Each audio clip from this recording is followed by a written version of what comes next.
this way, post-Cold War. In the mid-1980s, Mikhail Gorbachev's reforms instituted the beginning of the end for the Soviet Union and its police state. In 1989, the Berlin Wall came down, and people all over Eastern Europe were joyfully celebrating a new day. The United States then joined in this celebration by invading and bombing Panama, just weeks after the Berlin Wall came down. Can you imagine that? What we thought of this great celebration going on? We just invaded some other country. When was the last time you were reminded of that by anyone in the media, or even on the left for that matter? At the same time we bombed Panama, we were busy intervening in the elections in Nicaragua. Soon thereafter, South Africa freed Nelson Mandela, and apartheid began to crumble. And before the year 1990 was over, Haiti held its first free election and nominated a genuine progressive, Jean-Bertrand Aristide. It seemed like anything was possible. Optimism was as widespread as pessimism is now. And then right after that, guess what happened? Bulgaria and Albania, quote, newly freed from the grip of communism, as our media would say, they chose to elect socialist governments. And the U.S. stepped in both cases and overthrew the government. I'm still amazed when I think of these things. In that same period, the U.S. was bombing Iraq for 40 consecutive days without mercy, for no good or honest reason. And that was that for our hope for a new and better world.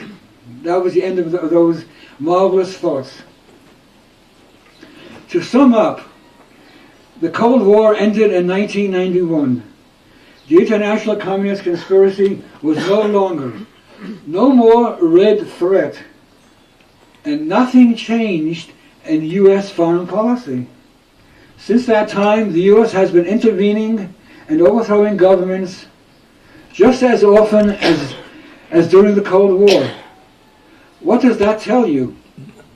It tells me that the so-called communist threat was just a ploy, an excuse for American imperialism.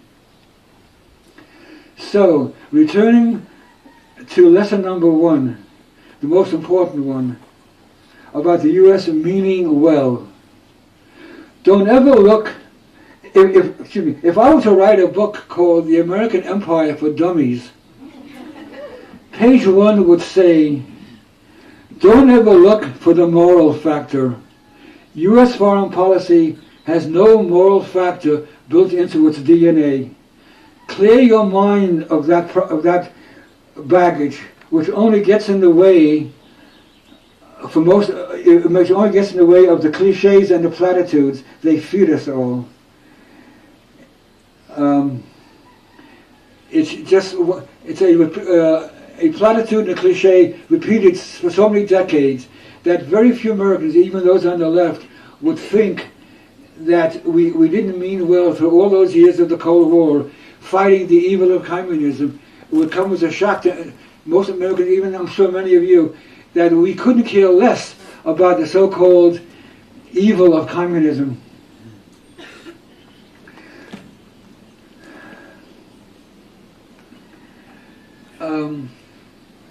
So that's part of the stone wall you have to deal with in trying to reach the American mind. And amongst the other kinds of miseducation you have to deal with, consider this: how we choose our leaders in the area of foreign policy, like Secretary of State. In recent decades, in that position, we have found Alexander Haig, Madeleine Albright, Colin Powell, Condoleezza Rice, Hillary Clinton, and John Kerry, amongst others.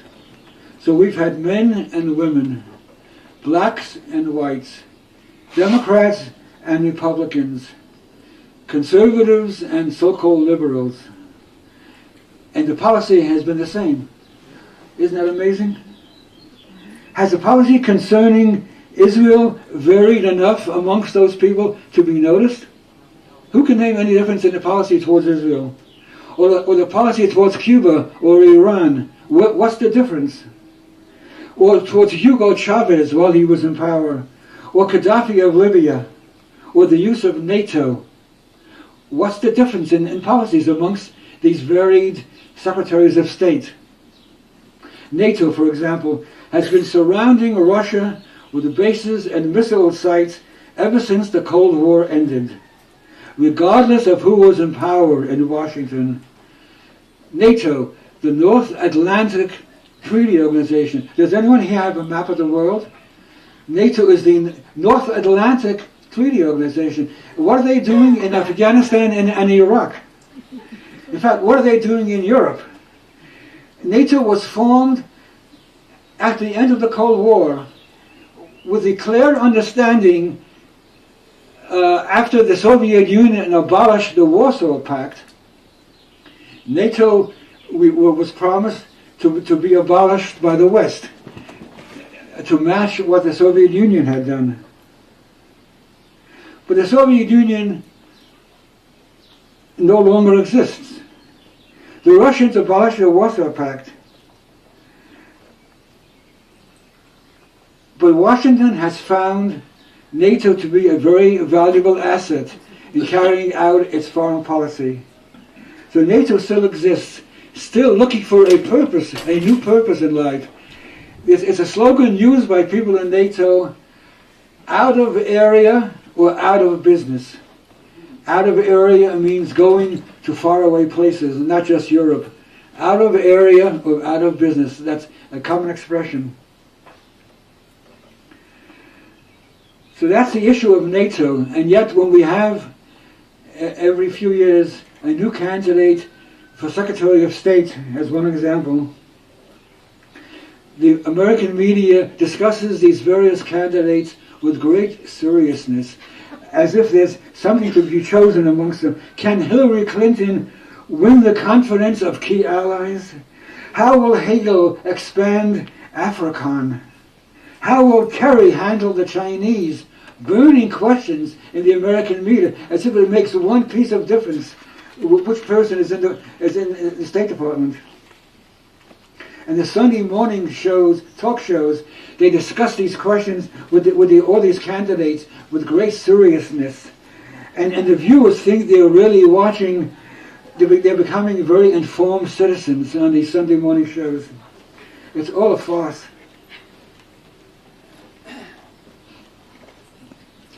If American leaders sincerely believe what they tell the world about U.S. foreign policy and about U.S. motives, it can be justly maintained that they are as fanatic as any Islamic fundamentalist. Can you argue with an Islamic fundamentalist about the morality of what he advocates? He'll insist that Allah is on his side, that you're Satan, and that you hate Islam. Can you argue with an American fundamentalist about U.S. foreign policy? He'll insist that the Lord is on their side, you're soft on terrorism, and you hate America. That's the way it goes. They're convinced that I hate America. Next time you're accused of hating America, say, what does that mean? Do I hate baseball? Do I hate American food? Do I hate every building in the country? What does it mean to say you hate America? You must point out, I hate American foreign policy, and that's where it begins and where it ends. USA Today reported a few months ago about a rebel fighter in Syria who told the newspaper in an interview, quote, "The afterlife is the only thing that matters to me, and I can only reach it by waging jihad," unquote. I would find it most interesting to be present the moment after this jihadist died and discovers that, much to his great shock, that there was no afterlife. Of course, to discover that there's no afterlife, there has to be an afterlife. On the other hand, a non-believer would likely be thrilled to find out that he was wrong.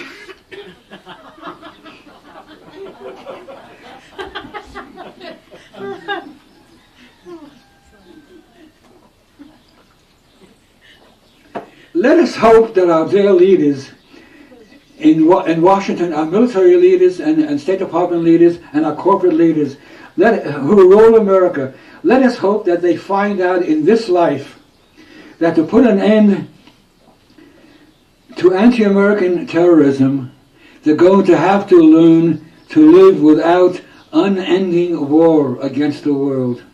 Let's hope they find out before the afterlife.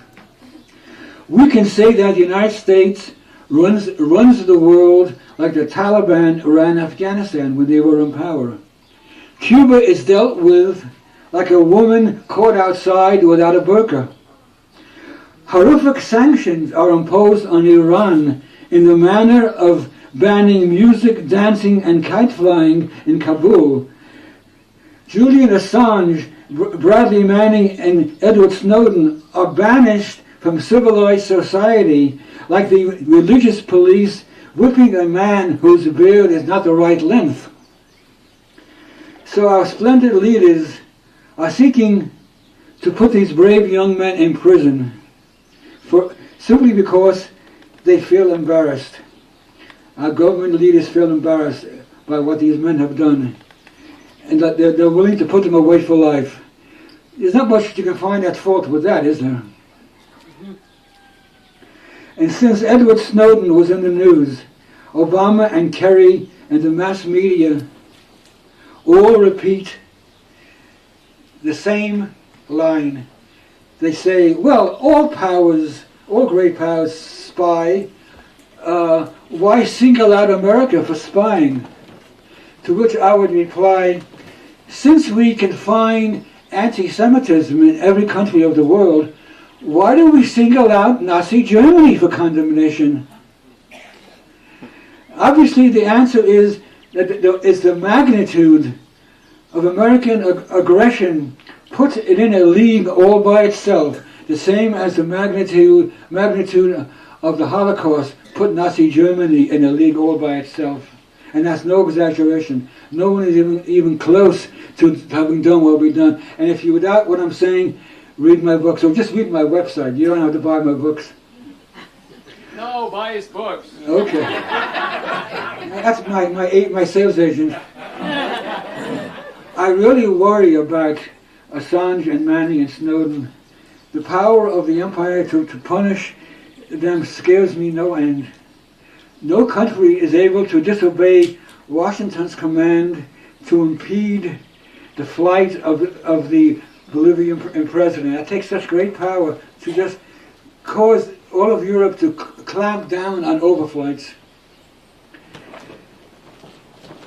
We now have offers from 3 nations in Latin America.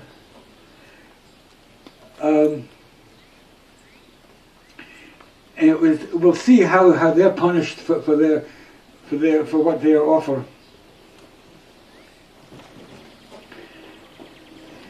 It may well be that the NSA has a lot of dirt upon European leaders, and that's the reason they were able to make them toe the line. It's quite possible.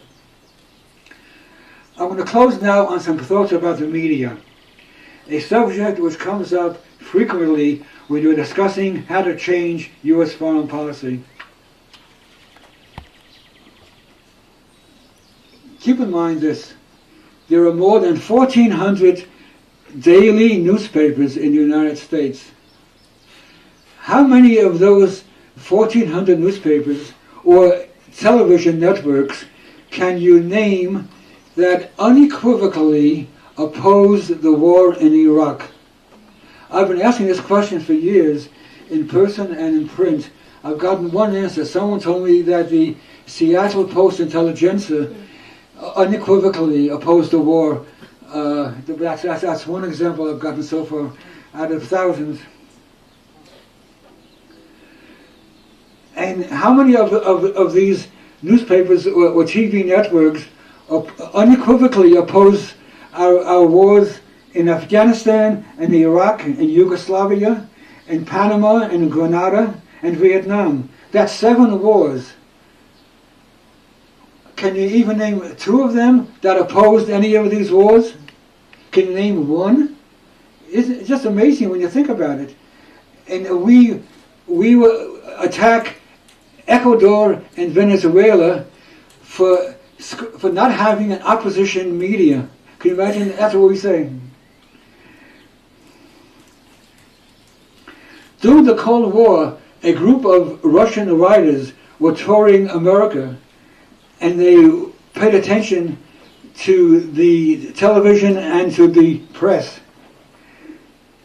And they were amazed to find that almost all of the opinions on the vital issues they heard were the same. Quote, one of them said, quote, "In our country, to get that result, we have a dictatorship. We imprison people. Here, you don't have that. What is your secret?"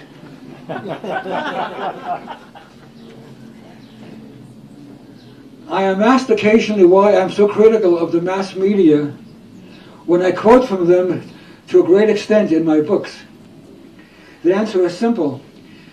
The shortcomings of the mass media are errors of omission, much more than errors of commission, which is to say that they seldom tell out and out lies. It's what they leave out which distorts the stories again and again. So I can make good use of the facts they report. They have the money and the staff to uncover all kinds of facts which the alternative media cannot even come close to. So it's no wonder people like me will quote the mass media a lot, but we have no illusions about their honesty. If we measure the degree of brainwashing a population has about its government's policies, if we measure the gap between what the people believe about their government is doing and what the government is actually doing, by that measurement, the people of America are easily the most brainwashed in the world. They believe fervently in what we call American exceptionalism. And that's what those of us who are attempting to change the mindset of these people have to deal with. It's not an easy task we have, but you should know what you're up against and be prepared. I wish us all luck.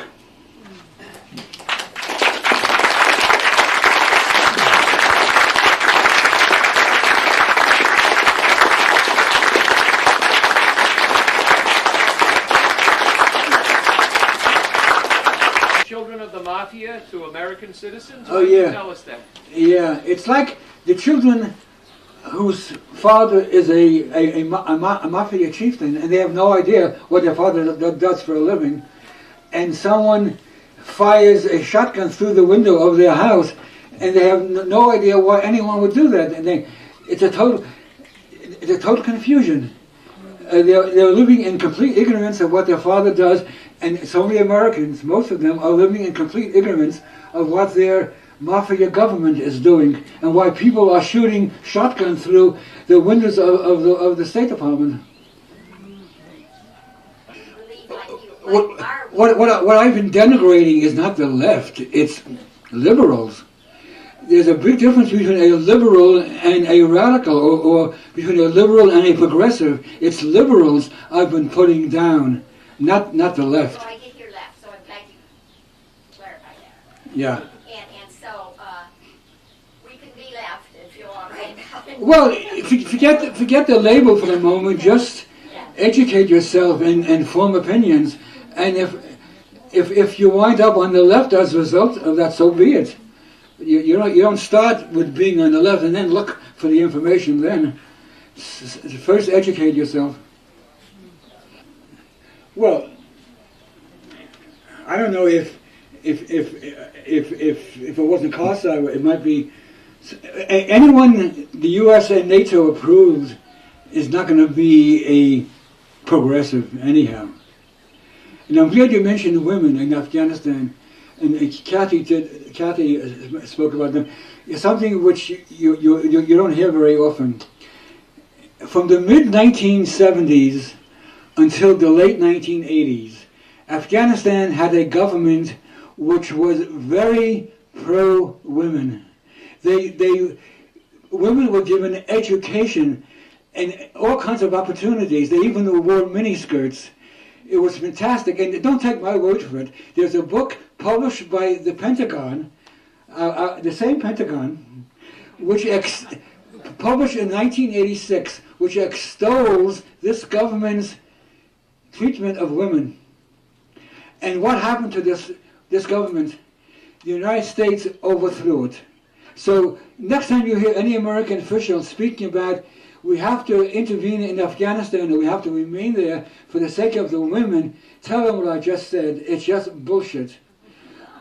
Who knows what would have happened if we had not overthrown that government? So, Well, the distinction between the corporations and the government is fading fast. There's a revolving door. It's the same people who head the corporations who then take high positions in the government, and then when that's over, they're back to the corporations. So I'm not sure we have to make a great distinction between those two institutions, the corporations and the White House and the State Department. It's all part of the same imperialism, to choose a single word. And we have to be aware of the harm done by both the corporations and the harm done by the government agencies, and fight them both. I'm not sure what else you're asking me. I mean, I agree with what you said, but we just have to make the public aware of both of them. I think by now, though, anyone on the left or the right, they're fully aware of the immense power of the corporations at home and abroad. We have made some inroads in our education. We don't have to start from scratch. There are many people in America much more cynical than in the past, and I think we people who share our views are much greater than you might imagine. Or even amongst those who oppose our views, they will concede the basic validity of our arguments. So things are not as bad as they look. We have to keep pushing it. Are all the major media, major newspapers and TV under the control of ownership of only 4 or 5 corporations? 6? I don't know. It's probably more. I don't know if it's 4 or 5, but it doesn't matter. They all survive through advertising, and because of advertising, they have to make the same kinds of compromises, and they all survive through nationalism. You can't operate a station and get advertisers and large amounts of listeners if you don't keep saying support our brave boys in Iraq. I mean, it's really overdone. I mean, I live in Washington, and the Washington Nationals baseball games, the announcers, almost every game, they'll speak about our brave boys, and then there'll be a marching band, and there'll be a helicopter above. We are becoming a military state. It's a really embarrassing, besides anything else. I don't know, this love of the, and they call them all brave. Why is every soldier brave? I mean, why do they speak without any qualification? Our brave boys in Iraq. I hope I'm not. They're all heroes. Yeah, heroes, right. I hope I'm not. I just I forgot for the moment who I'm speaking to. I'm serious. I really had not thought about that at all. I hope I haven't offended anybody. we are offended, Bill. Deeply offended. Okay. You talk talked a lot about the history of the U.S. Invading and toppling governments and whatever historically. What do you see in the future? Who do you see, what countries, what leaders do you see as targets in the near or not so near future? Targets of the U.S.? Yeah, in the future. Well, it could be anybody who stands in the way of our policies. Before Hugo Chavez came to power in Venezuela, Venezuela was not regarded as a likely target of U.S. intervention or hostility. Who knows who? But now, of course, the most immediate planned targets are Iran and Syria. And of course, always Cuba. Cuba is one of my favorite subjects. I have a whole chapter, more than one chapter, on what the U.S. has done to Cuba. Cuba is not what you would think. I have a chapter in one of my new book called "Is Cuba a Dictatorship?" And my answer is no. And I go into great detail to examine that question. There is so much myth surrounding our foreign policy and what you're all taught. I have to write 10 more books to cover them all. What was it? Have I answered the question? Hope you get those down. That'd be good. What do you make of the huge demonstrations in Turkey and in Brazil, and perhaps in Egypt? I mean, there are apparently trivial issues like bus fares and things, but they're so huge. Yeah, I don't like in Egypt. I'm confused. I don't know exactly what the masses of people hated about Morsi. I don't know exactly what the army 1 2 1 2 about Morsi. I don't know why the army killed 1 60 2 1 people 2. in There one we day. go. All right, so I'm gonna pause this I should guy. know, but Not that I reports don't get, I just, absolutely love, our greatest leftist grandpa, William Blum. Greatest? I mean, like, look, would you consider, Parenti a grandpa? I feel like he's more. Communist grandpa. He's like a papa. He's like Call communist grandpa. he's like a nonna. Whatever the fuck the Italians call their grandfather. Why the fuck? Hang on a second. There we go. All right. What up, Dave? What's going on, everybody? How we feeling today? Dave said it was Papa. So what would you call Parenti? What would you call Michael Parenti? I mean, I literally have called him Papa Parenti. I just know that I see online, like it's like a thing in like meme groups where they call him communist grandpa. He is. Come to All right, fine. come Like to communist Twitter. We have, and it's like handsome revolutionary. It's like Fidel, and then it's like we have communist grandpa. And it's Well, I mean, like William Blum is he even he doesn't even consider himself a communist. So like he really is like lefty grandpa for on like your mom's side versus like your dad's side. It's like Blum. I was on his Wikipedia earlier, and it said he was a socialist. Okay. I mean, I don't know. I mean, like all the interviews that I always see with him, I don't really see him, talking too much about like that aspect of it. Like there's that one part of that video where he's just like, don't worry so much about like, what part of the left you're on or if you're a leftist at all. Just engage with like the information first and then like make up your mind. Sounds pretty materialist. Yeah, sounds pretty materialist. I mean, like, even Parenti himself was engaging with the material before ever really, like, calling himself, like, a Marxist or anything. You know what I mean? People kept saying, that sounds like Marx. Yeah, sounds like Marx. Who's this Marx guy? Yeah. Stealing a lot of my ideas.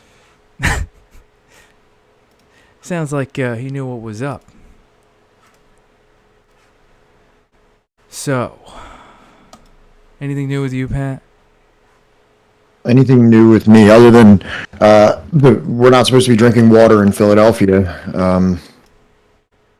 Wow. So, like, that's why I had Fiji, because all the rest of the water was sold out, so that they only had the expensive stuff. Did you find out what kind of chemicals it is? Is it plastic based? Is it oil based? Yeah, it's kind of like plastic, but it's like weird. It's like water soluble plastic, right. which is the best kind of plastic for drinking water. But yeah, it was a Bucks County spill into the Delaware River that is affecting Philadelphia. I feel like you're really kind of like, denying yourself the possibility of getting some like wicked superpower by not drinking it. Yeah, absolutely. Yeah, drinking latex won't hurt you that much. I'm sure there's like plenty of like, dudes on FetLife that are drinking latex water all the time. What's up, Patat King? What's up, Patate King? Is it patate or patat? It is patate. I mean, like, fucking potato. Literally. Potato, man. I don't think anybody's gonna care.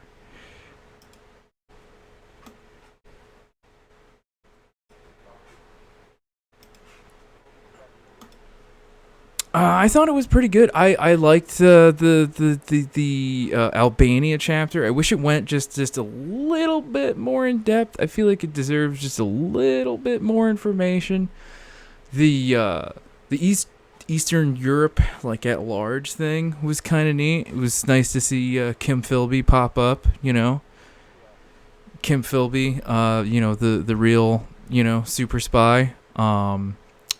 And what the hell was it? There was the Germany one, which I think did like a really good job of setting up like, why was there a Berlin Wall?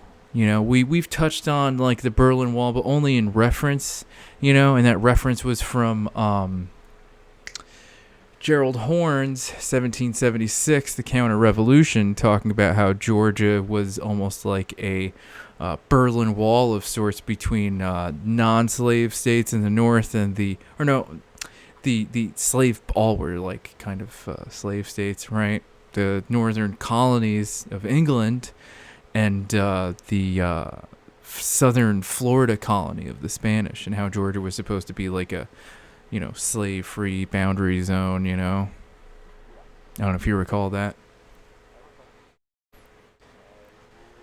And now we get to learn about the actual Berlin Wall, or at least like the causes of why there was a Berlin Wall.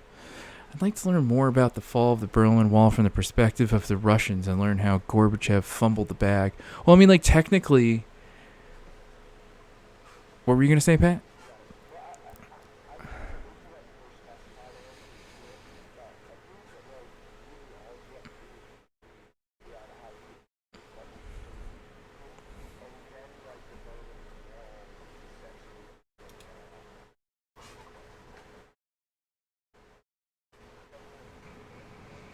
I always thought that like the Berlin Wall was actually like torn down off of like a typo or something, or an incorrect like memo that the guy like read wrong or something during like a press briefing, and people just started like tearing the fucking thing down. You can't hear. Oh, I understand. I know why. I fucked up. That's why. I'm sorry, Pat. Could you answer again? Hey, yeah, I just kind of said like I haven't read in much of my reading like the fall of the Soviet Union regarding like what that specifically, but if you just look at the way that he fumbled the overall bag of the Soviet Union, it was impossible for like the declining geopolitical presence of the Soviet Union for that wall to remain for the Berlin Wall to remain relevant. Right. Well, I mean, like, it even pretty much was just getting swallowed by the colossal and supported by the Western Germany economy. Maybe society. we should do something like Socialism Betrayed or something like that goes over like the economic side of that. Because we always hear that like, oh, the Soviet Union was like economically failing, but I've also heard that like it wasn't really failing; it was just kind of like stagnant. Well, I mean, I've heard. I would say that I've heard differing perspectives on this. I've read Socialism Betrayed. I just got that new one, Revolution from Above, that I haven't read yet. That was referenced. It sounds pretty cool. There's also a book, The Beginning of the End of the Beginning, which is a book by, I think Carlos Martinez, which is Lessons of the Soviet Collapse, which was really good. Really short book. That would be awesome to read on stream. Yeah. Through all of these, I've heard of differing things. You know what I mean? Like, obviously, reading Perenni has some takes on this, and Black Shirts has read as well. And over an over fixation on heavy industry, not investing enough in light industry to provide consumer goods to a like evolving population that is moving past subsistence needs and wants more consumer goods and not being able to be commensurate with that rise. Things like that. Oh, Grom is saying that the 2008 recession was more severe than where the USSR was at its coup. By what metric, though? I'm just curious. And I'm not saying that's wrong, but I mean, like, I think there's a lot of way that you could measure, like, severity in terms of a recession. Because also people like to point at, the constant arms race with the United States, and then kind of like having the war in Afghanistan being kind of like the death blow in that kind of like race to the bottom type of situation with against the United States in terms of military spending.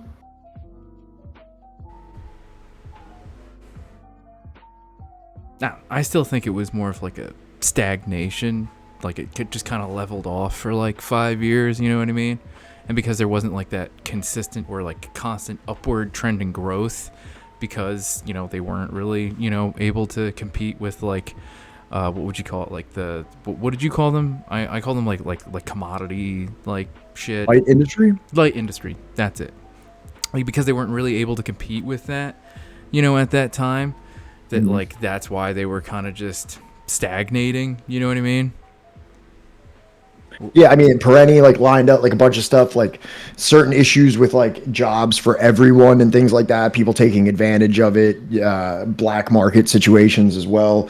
Here's Grom. Yeah, I mean, the USSR were begging the US to stop making weapons. As Perenni said, arms race is not a good term because it was more of US creates more shit and the USSR has to respond. Yeah, exactly. Yeah. So I know that was production. That like the USSR was never really able to transition out of like the heavy production in heavy industry that it invested in, obviously pre-World War II, and then as a means of fighting World War II, and then obviously keeping up with the Cold War. There was never really an escape, and that's why they had such success with things like the arms race. I mean, not arms race, the space race, and things like that. The USSR had incredible achievements, and in terms of meeting the basic needs of all of its citizens, it was exemplary at this process. But then when it came to like having like the newest coolest sneakers and other clothes, the trinkets race is where it lost. Listening to and everything like that, it like fell short. And as your population grows up the list of like Maslow's hierarchy of needs, people that didn't live through the issues of World War II or the pre-industrial days, that don't know how great it is to drink clean water and have electricity and things like that, they look towards this West, and they're given this idealized version of what it's like to live in capitalism. So you get a growing unrest in your population that thinks, they not obviously all of the population, but a lot of the urban elites are more interested in having a lavish Western life, or at least what they believe that will be. So that's why when you have who's the guy? I'm sorry. After Yeltsin, when you have Yeltsin speaking in Moscow, he has tens of thousands of people there like, fuck yeah. Like if you look at the videos of Yeltsin, you would think he's very, very popular, but obviously the Soviet Union is a gigantic place. It's not just the urban population of Moscow. And, and even many of those people that supported him soon after he did break up the USSR, implement the neoliberal reforms, many of those people were like, hey, what the fuck? Like we thought that this was going to be sick. We were going to be drinking lattes with iPhone. And now I have no money. I can't eat. I have no pension. Every piece of Social Security that I ever had that we worked towards in our life is now gone.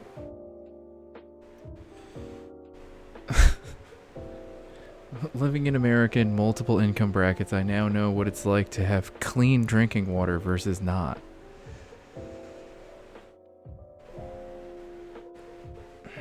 Well, I mean, like, there's that other book that, like, I'm interested in reading. I think it's, what is it? Marxism and Socialism with Chinese Characteristics, and it's a book about, like, the Chinese economy from, like, the time of the revolution till, like, 2011, right? I think that would be, like, an interesting, like, book, but I don't know. We just keep bringing up more and more books to read about the fucking Cold War. We haven't even finished the first one, so... right. Let's get on with. Why did I close that? Hang on one second. Open. We're Subversive History, a multimedia community project seeking to bring attention to the revolutionary struggles of the world's often unsung and frequently misunderstood sectors. These are the stories of the demonized, vilified, whitewashed, or otherwise forgotten campaigns against imperialism, colonialism, capitalist exploitation, and racial apartheid. The orthodoxy of Western hegemony has often labeled these dissidents as subversive, and these are the struggles that we aim to illuminate to you. There's birds really loud. No, there's birds. Okay, you can't hear those birds outside my window? No. Can you hear me, just walking in place? No. All right.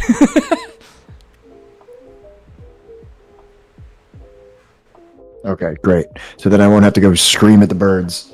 You're like my neighbor that, like, in the spring and summertime when the birds are like, or even in the fall when they're like in the trees and shit, he's got like M80s that he just like chucks into the fucking tree because I think he like works nights or something, so he's like trying to sleep during the day. He'll just chuck an M80 into the trees and they all just fly away. That's harmless. Oh no, he's not a great guy. From what I can tell. I live outside of an elementary school, and every day around 3 p.m. when I like to take my after-work nap, all the kids are getting out of school. Maybe I should just huck an M80 out there one day and Jesus Christ, out of children.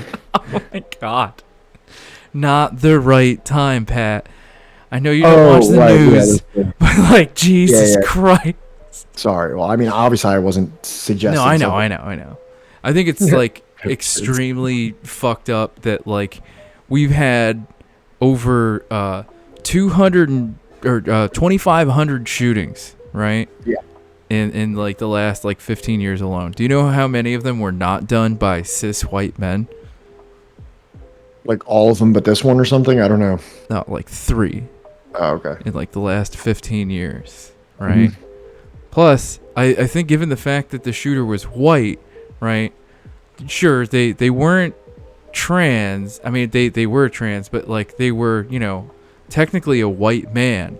So it's just like, they're just missing like one signifier. So it's like arguable. It's just like, is this really different from any other shooting? Yeah. I'm trying to make light of like a horrible fucking thing. Yeah. Grom's highlighting my largest character defect, where I'm just constantly reading about things that happened in the 1960s, and then all of a sudden something happens, and I'm just completely like, I don't know anything about current events. How could you know anything about this?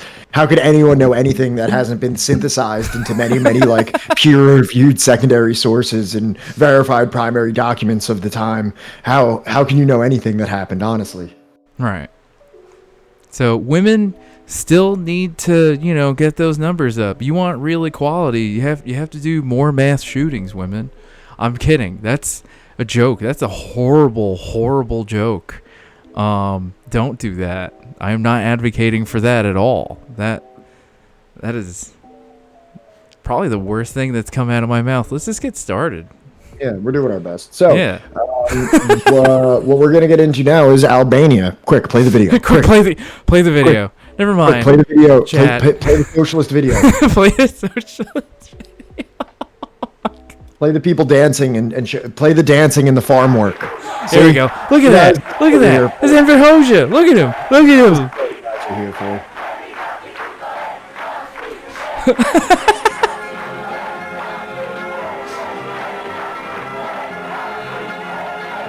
Yeah, Hoxha. For me personally, Albania is something I did not know really anything about. This is a very new sector of socialist history that I'm kind of leaning into because of this book. So I just had to throw on. This is like a quick little video that just kind of goes over what is it called? The People's Republic of Albania. Something like that. Quick little like overview of that. Obviously, it's like Albanian propaganda, but after looking over, most of the things that they say in here is true. So you can go ahead and play that now. I mean, like, if you're a Western leftist, like, you kind of know about Tito, you know about the Soviet Union, you know about China, but Albania is just like... You know about Ho Chi Minh, Sankara. Yeah. Albania, much less talked about. Bunkers? 40th anniversary. These are not ordinary years from the millennia-year-long history of a people which passed by leaving no traces. Socialism transformed Albania, where our free and happy people are living by the sweat of their brow.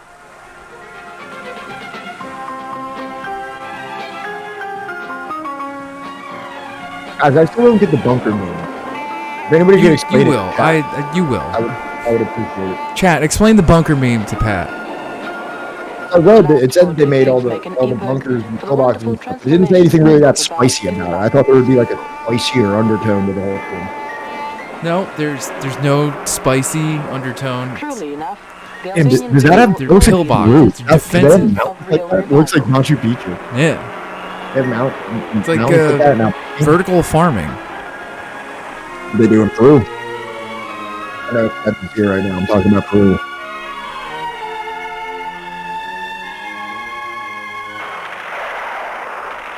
The new epoch in Albania dawned from the barrel of the gun. The anti-fascist National Liberation War was a genuine people's struggle. Yeah, but did they do anything bad with them? I don't understand. Waged by the people and for the people. I know what they are, like the concept of it. What are you saying, Pat? Nothing. I'm just bullshitting in the chat. Why can you never hear me? Like, I don't understand like why you can't hear me while I'm here. It's like I've got like two. You want to know what it is? It's probably because I've always got like one earbud off, and your audio is probably going in just this one. Oh, okay. Because I can't tell how loud I'm actually being. November 29, 1944 marks off a new page in the history of the Albanian people. It marks The off. anti-fascist national liberation struggle ended in triumph. The Albanian people were faced with new battles to be part of fought the world, for huh? the transformation of the country. The first sparks of the light were the first victories of these people, 80% illiterate, but who cherished a strong desire in their hearts. In the first years, 1946 to 1948, the voluntary undertakings restored the ruins of war. Seaports, autoroutes were rebuilt, electric stations, the telephone network, the oil wells and extracting and processing industry started to function. So building productive forces.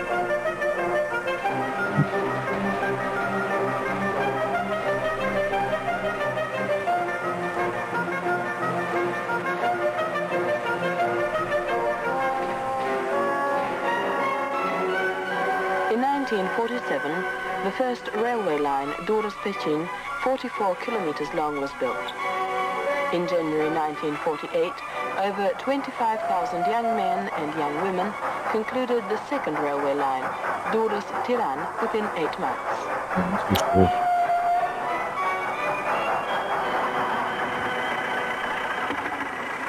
To this period belongs also the land reform, the first revolution in the socio-economic relations in the countryside, which ended throughout Albania on the 17th of November 1946.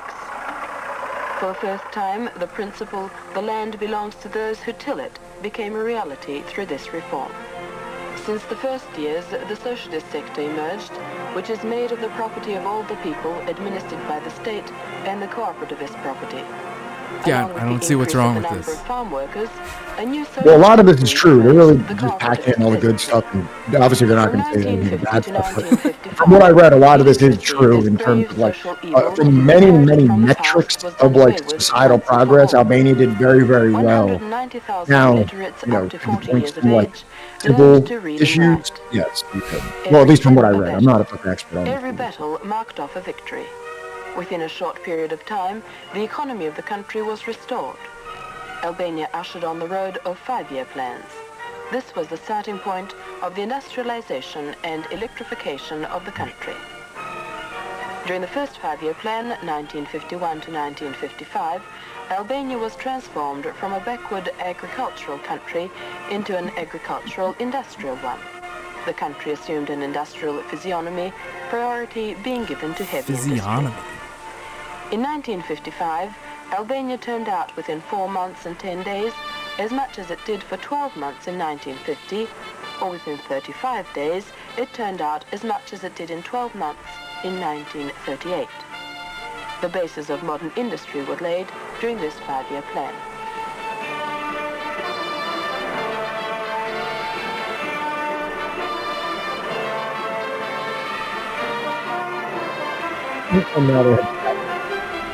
You know, Grom, you never let him live that one down.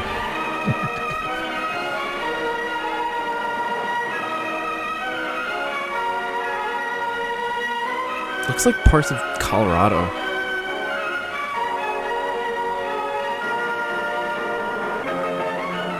Collectivization of agriculture is a glorious page in the history of economic transformations.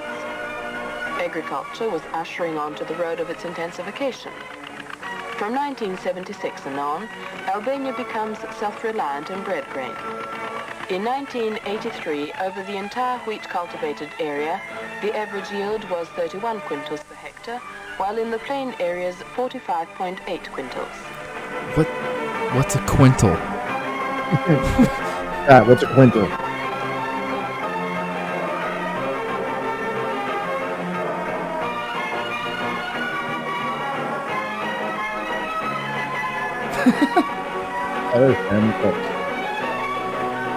Yeah, I'll take a quarter quintal of roast beef. Are living and Thank you. working for the complete construction of the socialist society. It is the deed of the working masses led by the party. The newly molded man rises above all successes. He is the initiator of the great nationwide movements. The placing of the general interest above that of the individual has become the motto of life throughout the country. Yeah, I'd like to imagine this was playing in like a fucking, you know, what are those places you go to when you're like trying to plan a trip, you know, that you used to do, that normal people. Travel agent? Yeah, you're in like the travel agent office, and this is just like playing on a TV. You're in Albania? How about Albania? Like the 1960s? Albania's real nice this time of year. Just like American family, like Midwest family. Like, Not bad, you know, they got a lot of wheat. I like wheat. How about Albania, eh? I actually had to go to one of those offices when I was in India. Socialist construction of the country is a bounteous source of initiatives and movements on a nation scale.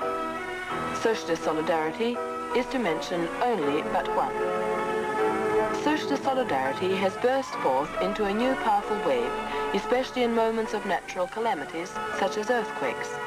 All Albania has been close to the affected.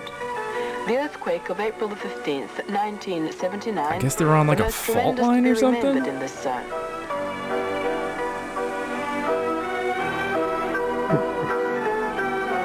I'll push the father burst forth sometimes as well. To and fro. Well, Barry, looks like somebody read ahead. We'll get We'll there. we'll get into a little bit of leaders just a moment. We just started. Look, there he is. There he is, Albanian grandpa. Oh, he's ripped. Within 5 months, a population of 100,000 There's a pretty good inhabitants chance was for one of these rehoused, guys. which is equal to the number of inhabitants of 2 big towns of Albania, Durrës and Vlora, taken together. Look at these nice vacation homes. Wouldn't you like to visit Albania? Flights start at 1999. That's right. How much?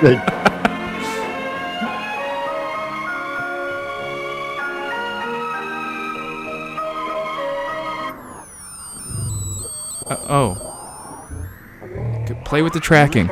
There we go. Economic independence from like the enabled 1950s. her to get real equality with man. Oh. Okay. This is actually a 3-part video. I'm not putting in all 3 parts. That's just a little beak wetter. Just a beak wetter. Little taste. Just a little taste of Albania. Well, I have a little bit of like other stuff that I added here, just about like. Wait, hold on. Can you refresh the slides? What's wrong with them? I added more stuff. Can you refresh? Okay. Oh, go back to. Hang on 1 second.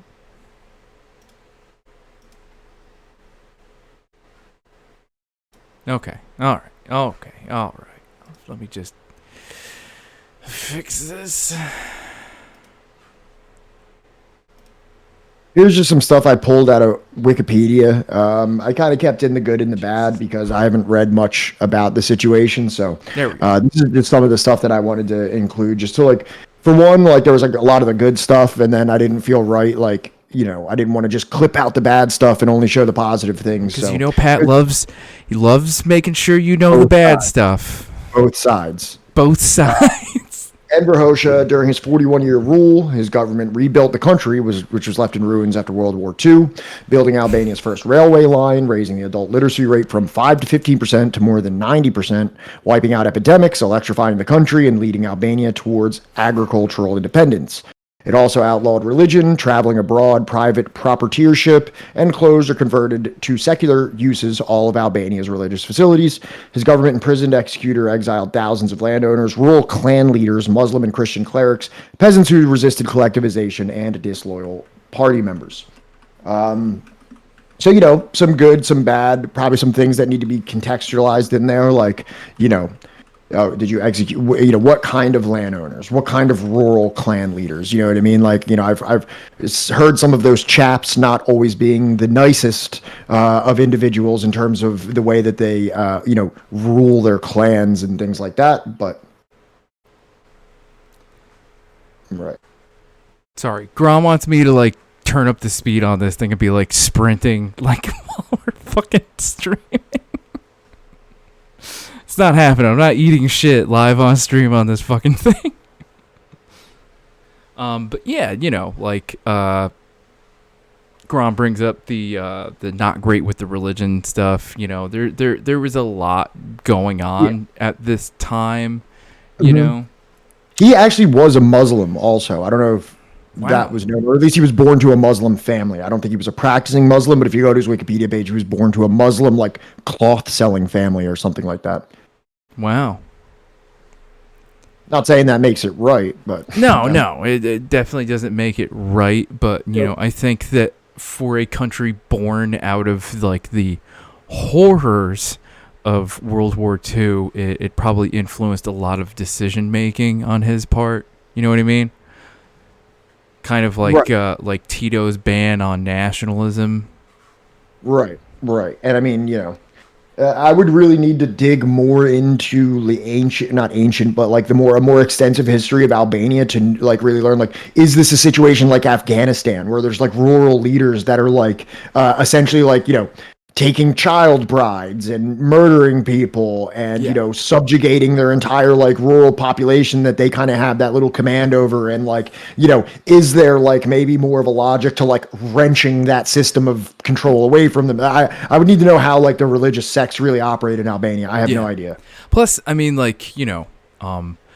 this sounds a lot more like what the stereotype of what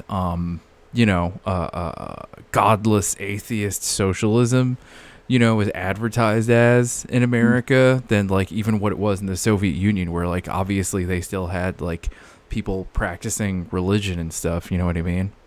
Right. And there's also a difference between secularizing a nation, which means sincerely extricating church and state separately. You're allowed to practice, but you're not going to have things within state mechanisms that are religiously based. I understand that. Obviously there's a difference between that and this is just a snippet out of Wikipedia. I don't know to what, and also it says his government did this, so it's true. I take this with a grain of salt. Orders to have religious clerics executed, maybe. I don't know. This is really the first time I'm kind of treading into the Hoxha waters, so I'm not making any grand statements left or right on this one, but I just wanted to keep a couple snippets in here because when I was reading over Hoxha and the People's Republic of Albania, there was just a lot of interesting things that I hadn't heard about this. When you look about the industrialization, the literacy, the electrification, agricultural independence. There's a ton of stuff about women's rights. If you go forward, there's even more stuff that we're going to go into as well. The healthcare, so it's one of those things where maybe you can offer some criticisms for a government for the heavy-handedness in which they ordered their society, but also you can look at many of the economic and social decisions that they made that were resounding successes in society. Sometimes you have to separate the good and the bad, but that doesn't mean that the baby should go out with the bathwater, so to speak. Right. And again, I think we should probably maybe, if you one day when we really examine, when we do a deep dive on Hoxha's Albania, I think that obviously we need to be informed on what preceded this, because that's ultimately what is going to influence, like, you know, the response. You know what I mean? What preceded him directly was Nazi occupation or a war with the Nazis. You know what I mean? Yeah. Hoxha was a partisan, much like Tito, much like you know, a lot of the people like that were relevant in Greece and relevant in Italy and relevant in the Slavic countries. He was like, you know, someone who did fight principally a principled communist fight against the Nazis, and you know, obviously that's probably going to leave some indelible scars on someone as they organize a society, because that's a pretty traumatic situation. And I think that trauma, that collective trauma of a like, I don't think in the West it's real easy for us to maybe look at some civil rights situations and be like, that's bad. Yeah. But like, you know, you don't know what it's like to be in Korea when you're pretty much, you know, you're pretty much genocided. You don't know what it's like to be in a Nazi-occupied state, and maybe the firm hand that you feel like you need to prevent something like that from happening again. Right. I'm not trying to make like huge exonerations for anything that anyone did, but these contexts need to be established when you understand what that's like to rebuild a society after that happens. Right. A completely new society. Because he's not just trying to copy and paste like the Soviet Union, that like we've talked about many times. You can't just copy and paste the revolution in the Soviet Union or copy and paste the revolution in China, like, you know, onto wherever. You know what I mean? Correct. So Correct. It's going to have a different character, and it's going to have different characteristics based on like who's around, like, you know, what people are looking for, and like what you can feasibly accomplish. So, Hoxha declared himself a Marxist-Leninist and strongly admired Soviet leader Joseph Stalin. During the period of 1945 to 1950, the government adopted policies and actions intended to consolidate power, which included extrajudicial killings and executions that targeted and eliminated anti-communists. The Agrarian Reform Law was passed in August 1945. It confiscated land from bays and large landowners, giving it out without compensation to peasants. 52% of all land was owned by large landowners before the law was passed. This declined to 16% after the law's passage. Illiteracy, which was 90 to 95% in rural areas in 1939, and perhaps 85% of the total population in 1946, fell to 30% by 1950, and by 1985, it was equal to that of a Western country, which, you know.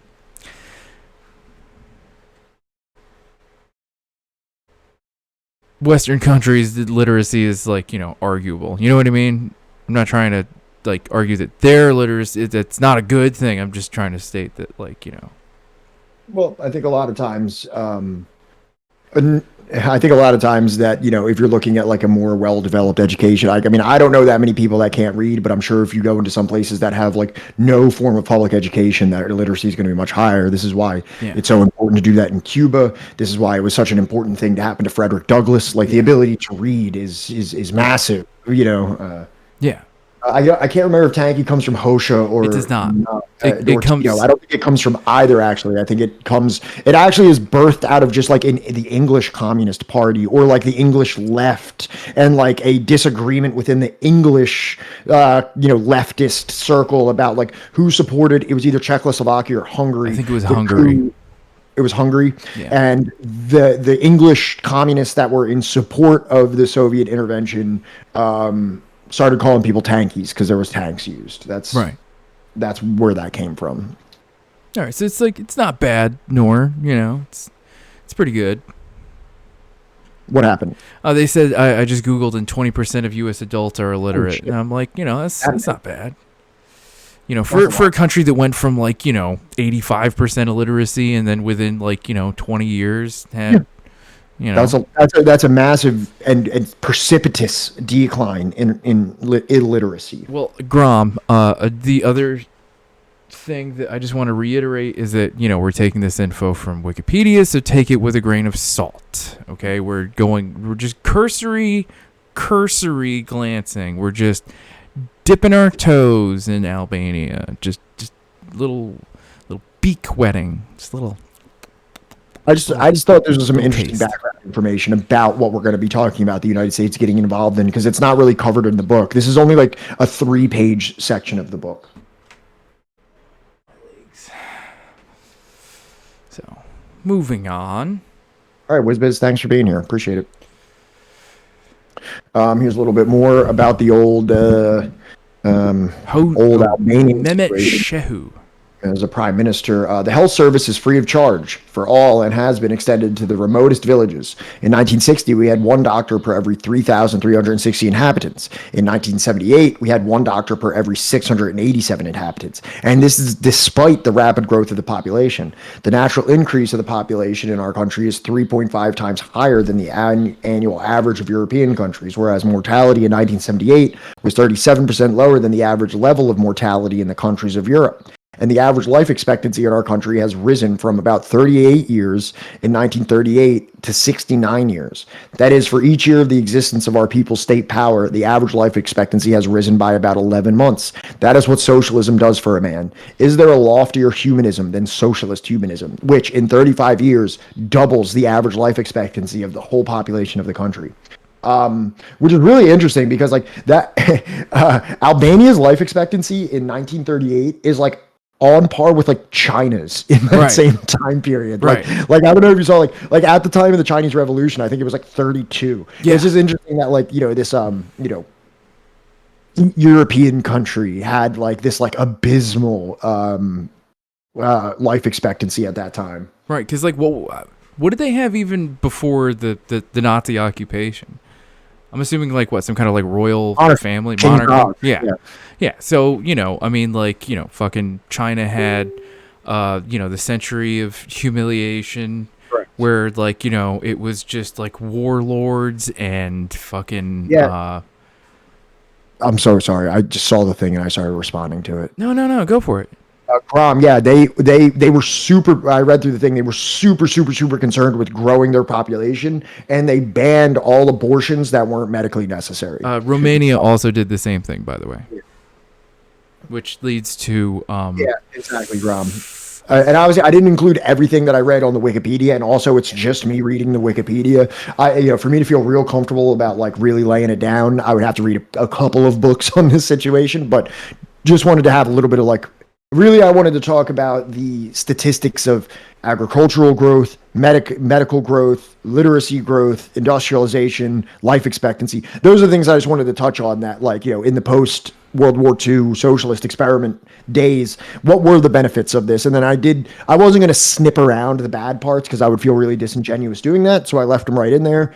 We're going to, from this cursory research that I did, I'm going to leave in the good and the bad. Right. So if you want like a deeper dive on Romania, my friends, close personal friends of the stream, Proles of the Round Table did do an episode on Romania. If you want to like check that out. Maybe I can try and find the link while we're doing this. But yeah, Romania is not great. And like I also did a project on late language acquisition for children, when I was getting my degree in education. And the orphan situation in Romania is fucking horrendous. So, I don't think Albania had nearly the same situation, but I think things played out a little bit differently with Albania under Hoxha than it did under Romania did under Koseku. This is where we start getting into the clips from William Blum. So now we're into the book. I just wanted to lay a little bit of groundwork there. So go ahead. You did great. To simultaneously plan and sabotage this ill-fated venture must have been a severe test of his energy and ingenuity, wrote one of Kim Philby's biographers. The venture was the clandestine attempt, begun in 1949, by the United States and Great Britain to overthrow the pro-Soviet regime of Enver Hoxha through fomented uprisings. It ended in disaster, in part because the Russians had apparently been alerted by Philby, the proper Englishman who had gone to all the right schools and penetrated the highest ranks of British and American intelligence, though he had been a Soviet spy since the age of 21. If you go forward, there's a little Philby video, a little intro to the old Kim Philby. They don't mention exactly where he was born, but it's funny that he was born in British India, like in the 1930s, and like he grew up to be a communist. Like it's so funny to be born there, and he's like, fuck this. Hey man, us, he's probably not Anglo-Indian, so never mind. probably just English, but Yeah. still. Yeah. Still, though. Still. Celia Hatton, BBC News, Hong Kong. He was one of the most notorious British spies of the Cold War era. Kim Philby rose up the ranks of the intelligence service MI6 all the while passing secrets to the Soviet Union and the KGB. But he has never been seen talking about his 30 years of betrayal until now. The BBC has unearthed a fascinating video of Philby addressing officers of the East German intelligence service, the Stasi, back in 1981. Gordon Carrera has been examining this never-before-seen footage. Genossen Kim Philby begrüßen zu können. Britain's most famous spy, its greatest traitor. Kim Philby as never seen before. I must also warn you that I am no public speaker. Almost all my life I have spent trying to avoid publicity of any kind. The BBC unearthed this hour-long video. The image is grainy, the sound poor. It's 1981 and Philby is addressing the Stasi, East Germany's spy service. Never intended for the public, this recording has lain hidden in the Stasi archives. Every evening I left the office with a big briefcase full of reports which I had written myself, full of files taken out of the actual documents, out of the actual archives. I used to hand them to my Soviet contact in the evening. Next morning I'd get the file back, the contents having been photographed, and take them back early in the morning and put the files back in their place. That I did regularly, year in, year out. Mr. Harold Philby, on the right, holds a press conference to deny charges that he was involved in the disappearance of Burgess and McLean. Until now, this was the only known video of Philby speaking. It's 1955, and he was denying reports he was a communist. The last time I spoke to a communist, knowing him to be a communist, was sometime in 1934. It was a lie. 8 years later, he fled to It Moscow. was a lie. Philby is buried in Kuntsevo Cemetery on the outskirts of the Russian capital, along with other heroes. Every morning I look in the mirror. Philby died in 1988, 25 years after he came to the Soviet Union, a country he regarded as home. He was the spy who came into the cold. Cheeky little lie, isn't it? What does that even mean? Me in order to break my nerve and force me to confess. And all I had to do, really, was to keep my nerve. My advice to you is to tell all your agents that they're never to confess. But just deny everything.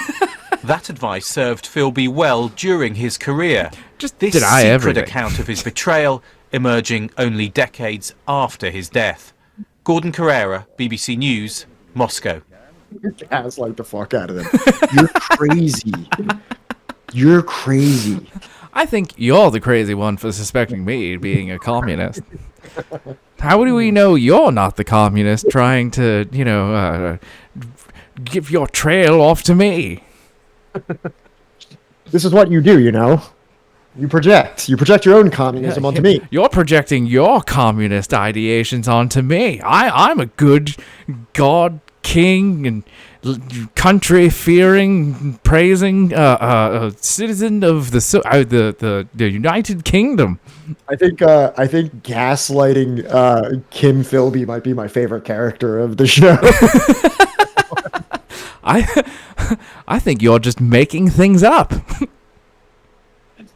Holy shit, that's so funny. Oh man. Okay.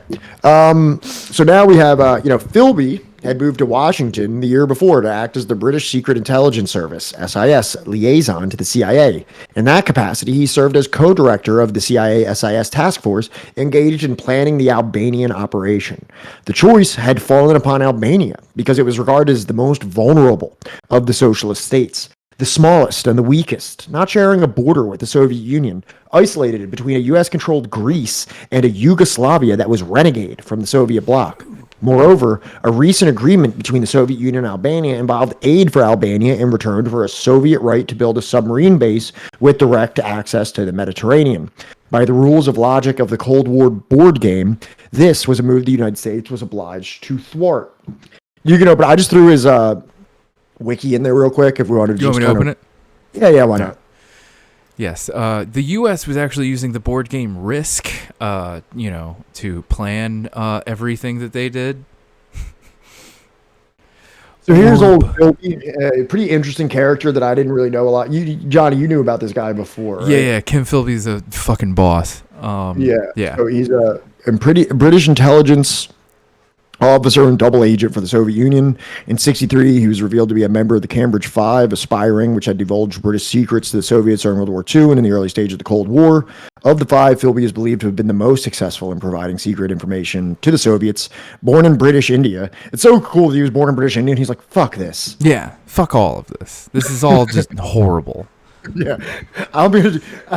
Also, I love like somebody that's born like into the benefit and the splendor of like a colonial state. He was probably very privileged, privileged enough to go to these great schools and get into the fucking SIS.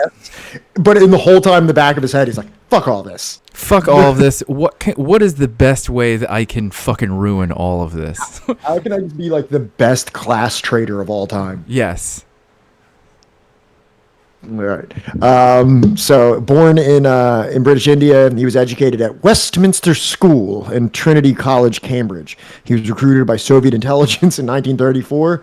After leaving Cambridge, Philby worked as a journalist covering the Spanish Civil War and the Battle of France. In 1940, he began working for the United Kingdom Secret Intelligence Service. And by the end of the Second World War, he had become a high-ranking member. In 1949, Philby was appointed first secretary of the British Embassy in Washington and served as the chief British liaison with American intelligence agencies. Damn. During his career as an intelligence officer, he passed large amounts of intelligence to the Soviet Union, including a plot to subvert the communist regime of Albania, which is what we're talking about right now. Right. Go down. Philby was later suspected of tipping off the two spies under suspicion of Soviet espionage, Donald McLean and Guy Burgess, both of whom subsequently fled to Moscow in May 1951. Philby resigned from M16 in July 1951. He was publicly exonerated in 1955, after which he resumed his career as both a journalist and a spy for SIS in Beirut, Lebanon. In January 1963, having finally been unmasked as a Soviet agent, Philby defected to Moscow, where he lived until his death in 1988. Yeah. Pretty much survived just into the dying days of the Soviet Union, and then he died along with it. Yes. Go down. Can you go down to see where his life? I want to see what his life in the Soviet Union was like. If they make any mention of that. Spain, World War II, Gestapo, Istanbul. Wow, this is a lot of different places, man. Yeah, what a life, man. London. I'm telling you, dude, he was a fucking G. Yeah. I'd like to read a book about. I would absolutely read a book about him. Yeah, go down. Isn't this like the only guy Orwell didn't snitch on and turned out to be the only real Soviet spy? I believe so, actually.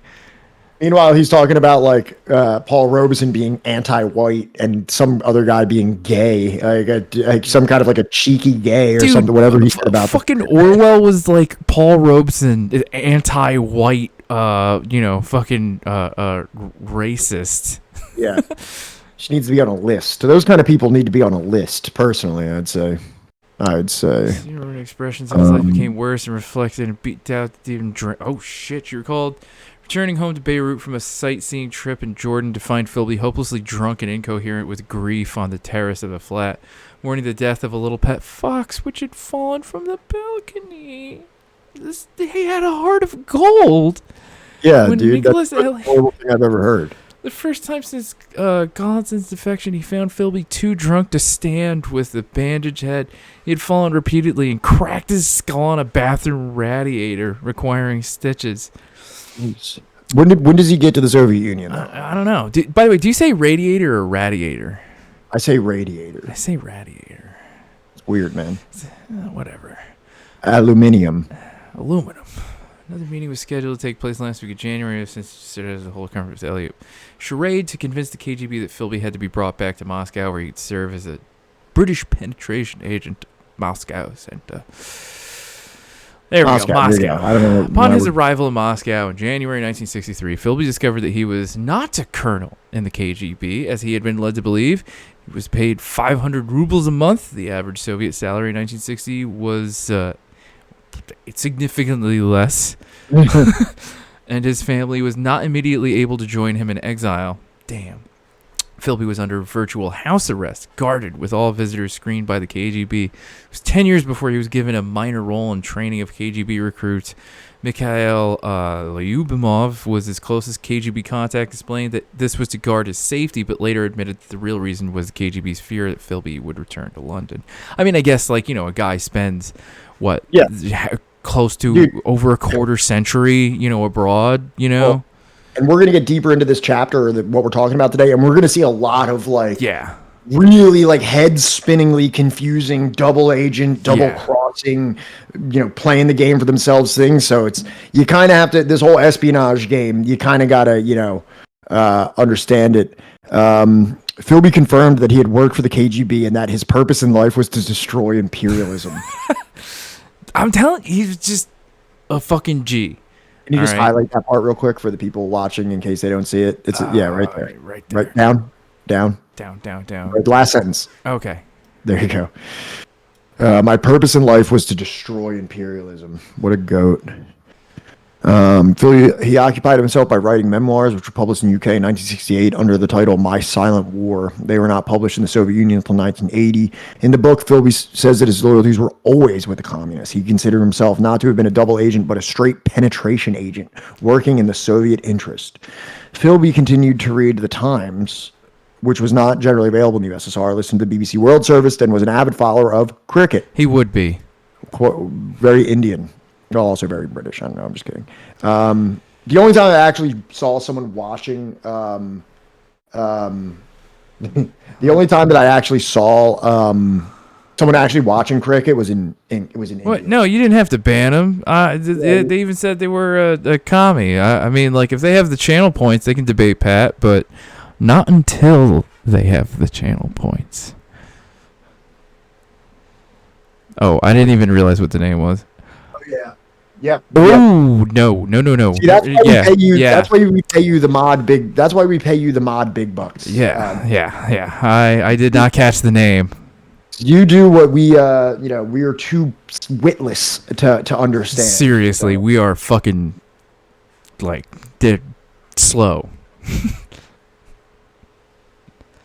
Yeah, no, fuck him. Philby found work in the early 1970s in the KGB's Active Measures Department, churning out fabricated documents, working from genuine, unclassified, and public CIA or U.S. State Department documents. Philby inserted sinister paragraphs regarding U.S. plans. The KGB would stamp the documents top secret and begin their circulation. For the Soviets, Philby was an invaluable asset, ensuring the correct use of idiomatic and diplomatic English phrases in their disinformation efforts. Go down. I just want to see the last is his like death. I just want to see. Yeah. You can actually find footage of his funeral on YouTube. Philby died of heart failure in Moscow in 1988. He was given a hero's funeral and posthumously awarded numerous medals: Order of Lenin, Order of the Red Banner, Order of the Friendship of the Peoples, Order of the Great Patriotic War, Lenin Medal, Jubilee Medal, 4 years of victory in the Great.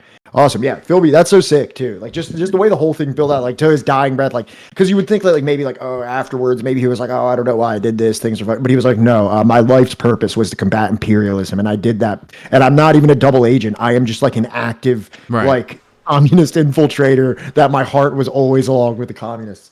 I'm gonna pee real quick. Yeah. Okay. I'm gonna tell Chad about like what happens if, and it's probably never gonna happen. It's just straight up wishful thinking. But if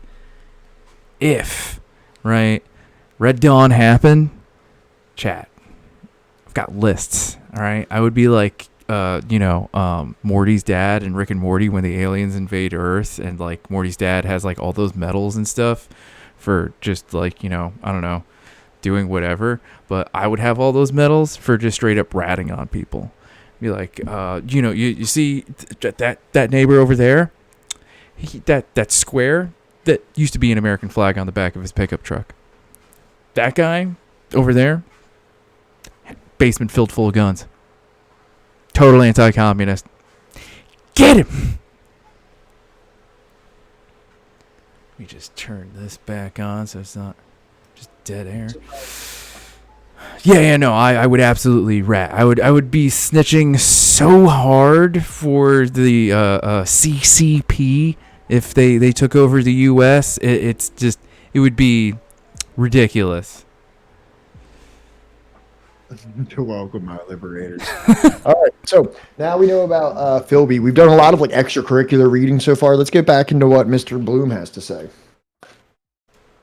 So, back. I'm sorry, wait. Comrade Ross, why did you already have the names and addresses of all the law enforcement officers in your area?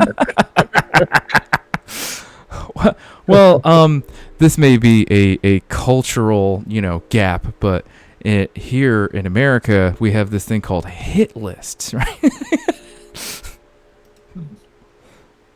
All right.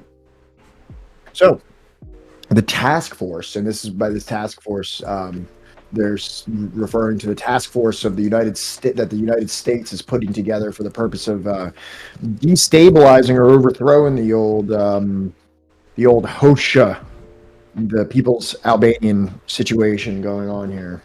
The task force began by recruiting scattered Albanian emigres who were living in Italy, Greece, and elsewhere. Does it sound familiar to you at all?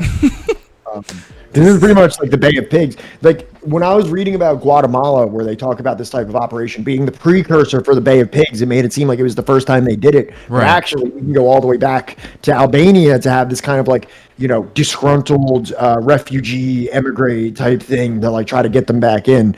We're going to talk about who comprised most of those individuals, but we haven't even gotten to our favorite brothers yet, have we? No, they're coming. They're coming. They were exposed to basic military training with a touch of guerrilla warfare thrown in.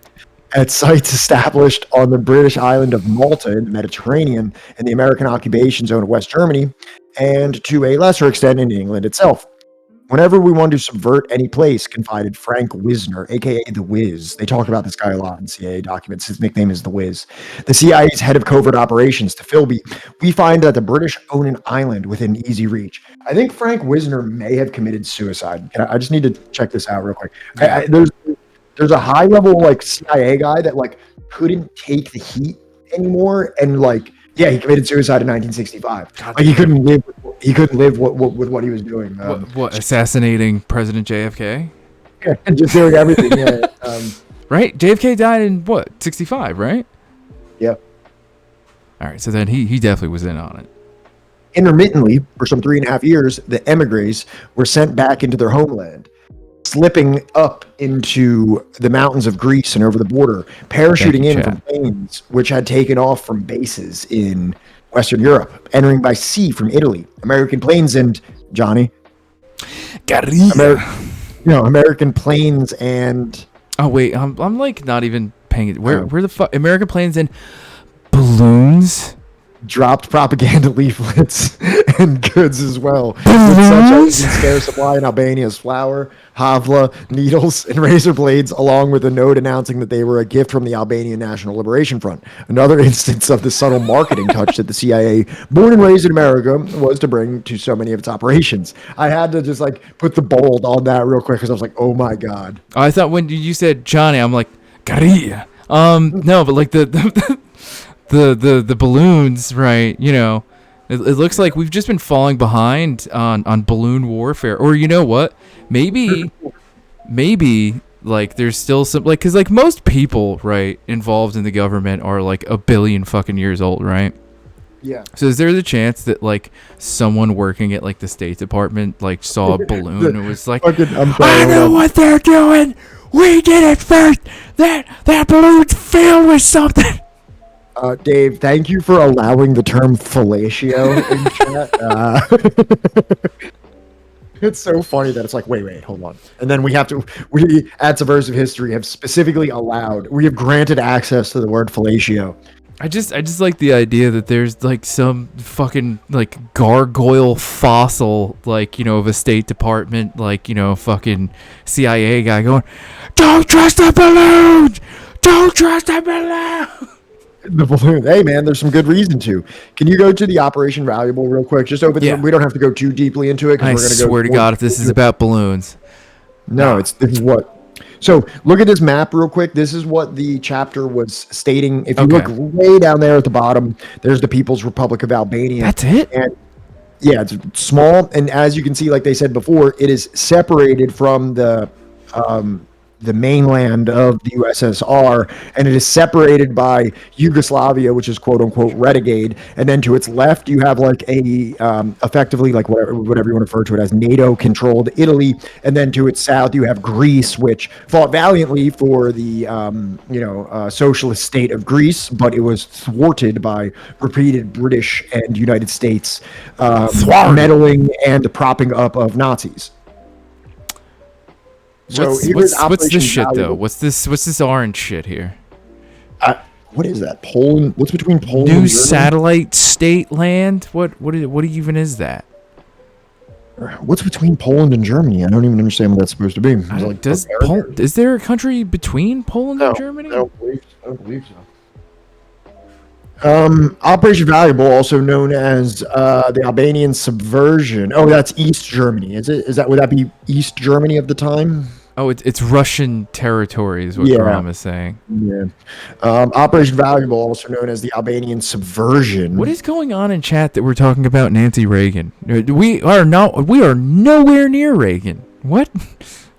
Sometimes the crew wants to talk about Nancy Reagan. You know what I mean? You can't stop them. You can't hold the boys back. Where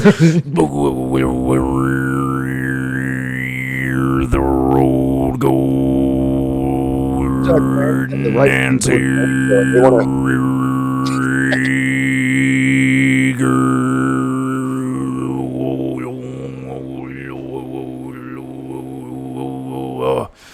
The fact that I was doing that while walking on this fucking thing should be more than enough.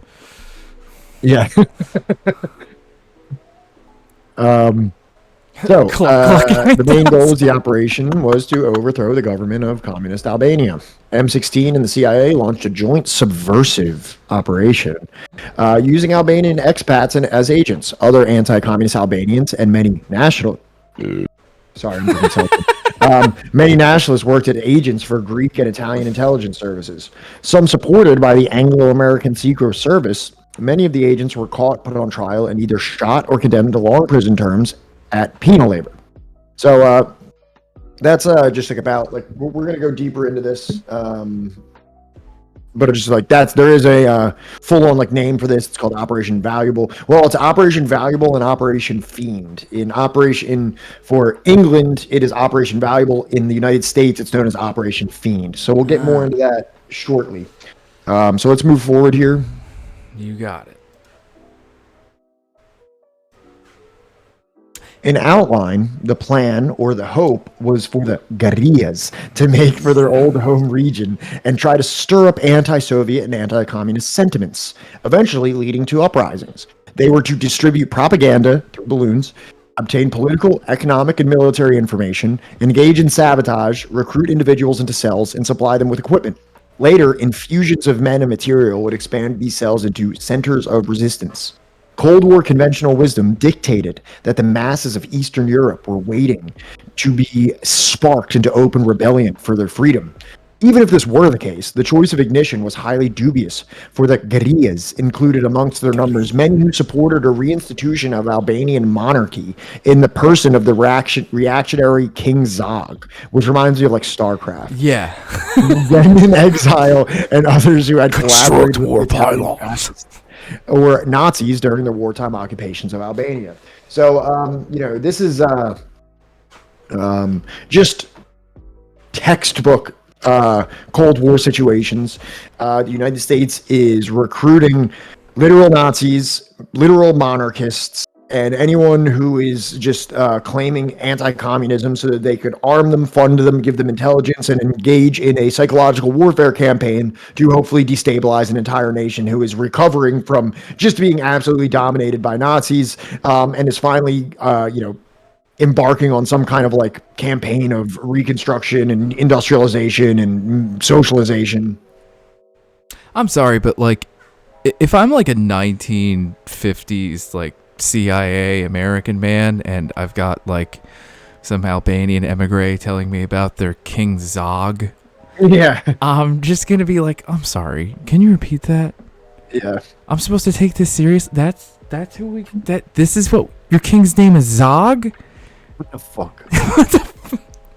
You'd be so drunk.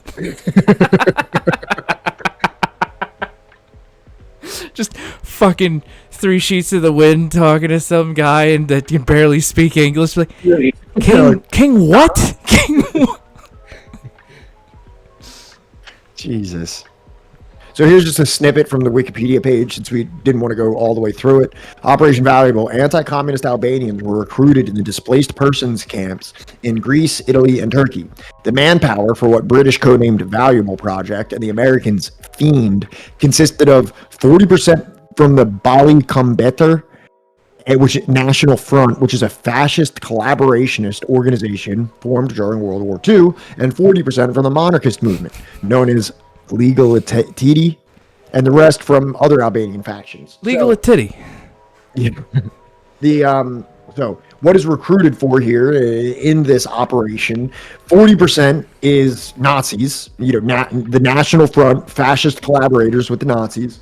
The other 40%, monarchists, people that want to reinstitute the oppressive King Zog of StarCraft. So that's 80% of the individuals which they enlisted for this valuable operation. Just a ragtag group of, fucking Albanian guys that want their King Zog put back in power.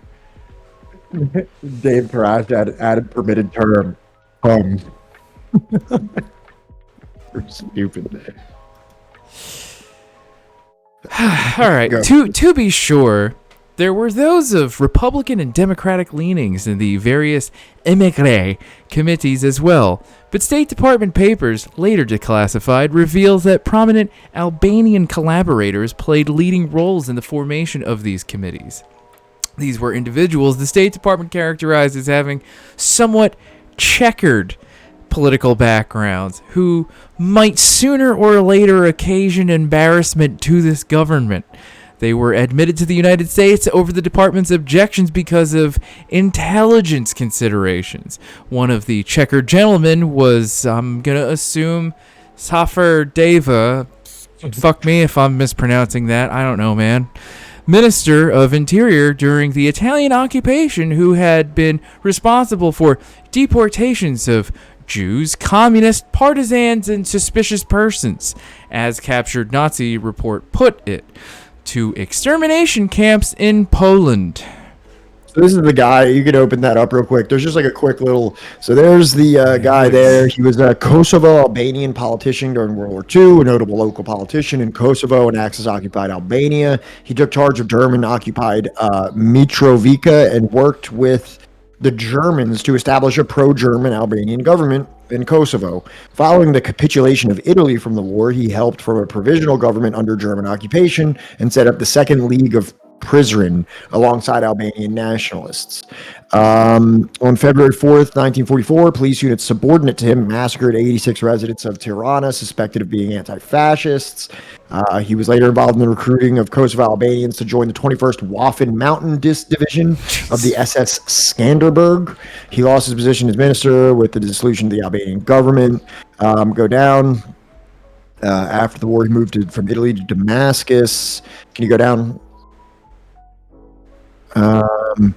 He immigrated to the United States and briefly lived in New York and Boston before moving to Calaveras County, California in 1960. Oh. He worked as an assistant supervisor at the mailing department of Stanford University in Palo Alto until his retirement of 1972.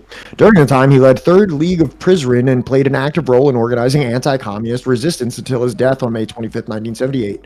Files released after his death showed that he had been recruited by the CIA while living in the United States.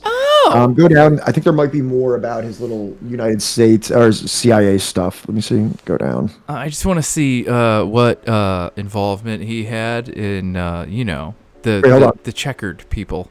Well, right here, it says right here that on April 26, David organized a meeting between Albanian representatives from Kosovo and South Sandžak with German General Frederick Georg Ebenhardt about organization of new order. Ebenhardt demanded that new municipal governments have to be formed and claimed that Adolf Hitler will probably allow cleansing of Serbs from these areas, but any radical action shouldn't be rushed. Later that year, Deva worked with Bali Kampeter, that's who we talked about before, who former people made up most of these emigres, and the Germans to establish a pro-German Albanian government in Kosovo linked to the Albanian nation.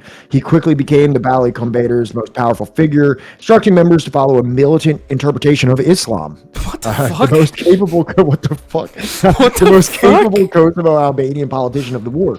He was then appointed head of the local administration in German-occupied Mitrovica. After the capitulation of Italy, Deva and Bedri Pajani, assisted from the German emissary Franz van Schweiger, set up the Second League. The league, whose aim was to defend the border of Greater Albania, declared jihad against Slavs, Romanis, and Jews, and sought to create an ethnically cleansed Greater Albania. Between 4 and 7 December 1943, 400 soldiers of Kosovo regime, commanded by Davis, surrounded Pek and committed mass murder of local Serbs, Montenegrins, killing at least 300 people.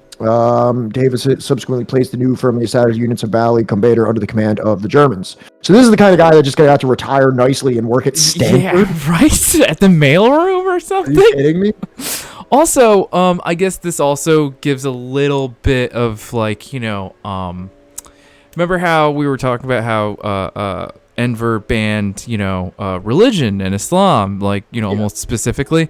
I feel like this might have played a part in that decision making that Enver had to make. This does add a little bit of a fold into that decision. I don't think that it was necessarily right. I think, you know, if I was the one making decisions, I don't think like a blanket ban is probably right. At least right. But this does add a fold of context to that situation. Yeah, where it's just like, do I think there's any way to reform it? I have a lot of other shit to contend to, right? And maybe we can get to that later, but as of right now, I don't fucking care. You have to understand that you're also under the duress of balloon propaganda at this time. Like, there's a lot. Yeah, right. There's fucking balloons dropping fucking leaflets and shit. Like, what? What a ridiculous time to be alive.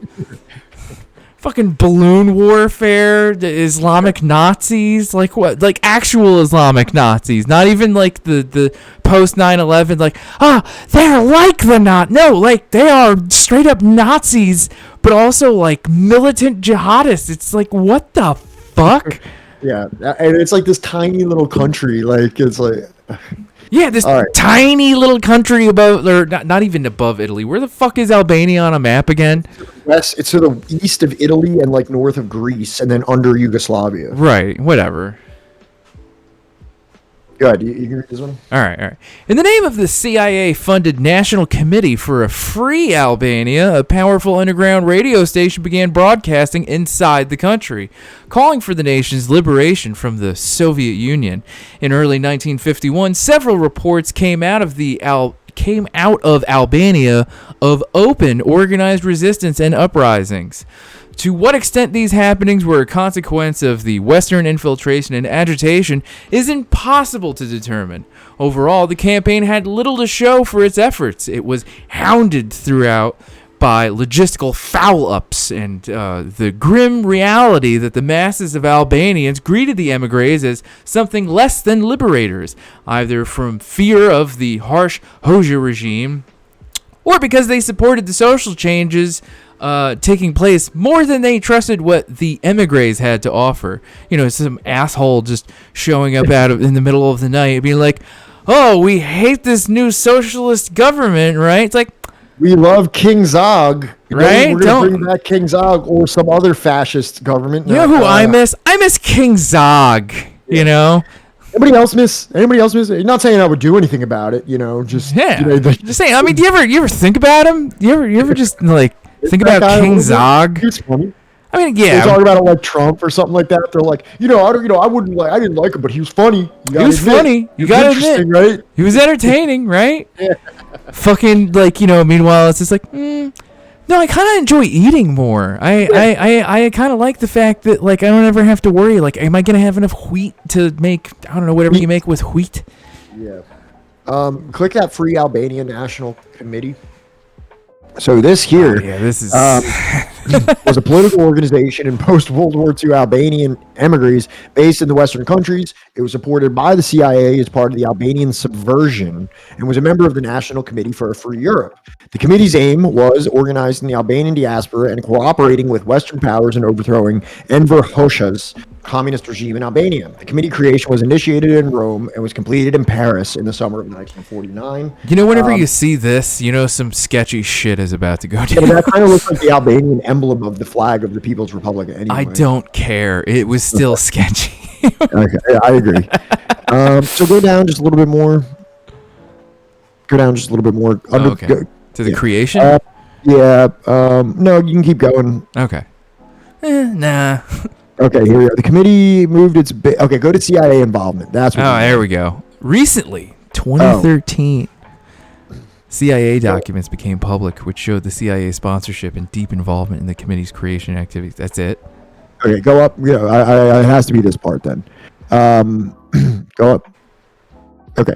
The committee moved its base to New York City after Freyshind's death in 1949. Hassan Dosti took over, but later these names are Soviet and Albanian became a chairman with the support of Zafer Diva, who was that Nazi that we were talking about earlier, who had settled in the U.S., continued work in France, republished the journal Quadrasa. I can't do it. The committee collaborated. Quadrasa Shipquare. Company 4,000 military units stationed in Bavaria, West Germany. The company consisted of trained military units supporting the Albanian subversion, though it was never effective. With Albania joining the UN in 1955, the committee's activities diminished over the years, but it continued to organize political gatherings, conferences, and seminars. Over 15,000 Albanian refugees were resettled in the United States through its efforts. Krasniki. Yeah. So click that Company 400 part. The Company 400 military units. Let's see. Within the context of Albania-Soviet Union relations, Compmania 4000 was a division trained in Germany by the United States during the Cold War. It was a group of Albanian anti-communists, mainly from Bali Kombëtari and Legality Movement. Just hover over the Bali Kombëtar real quick. Okay.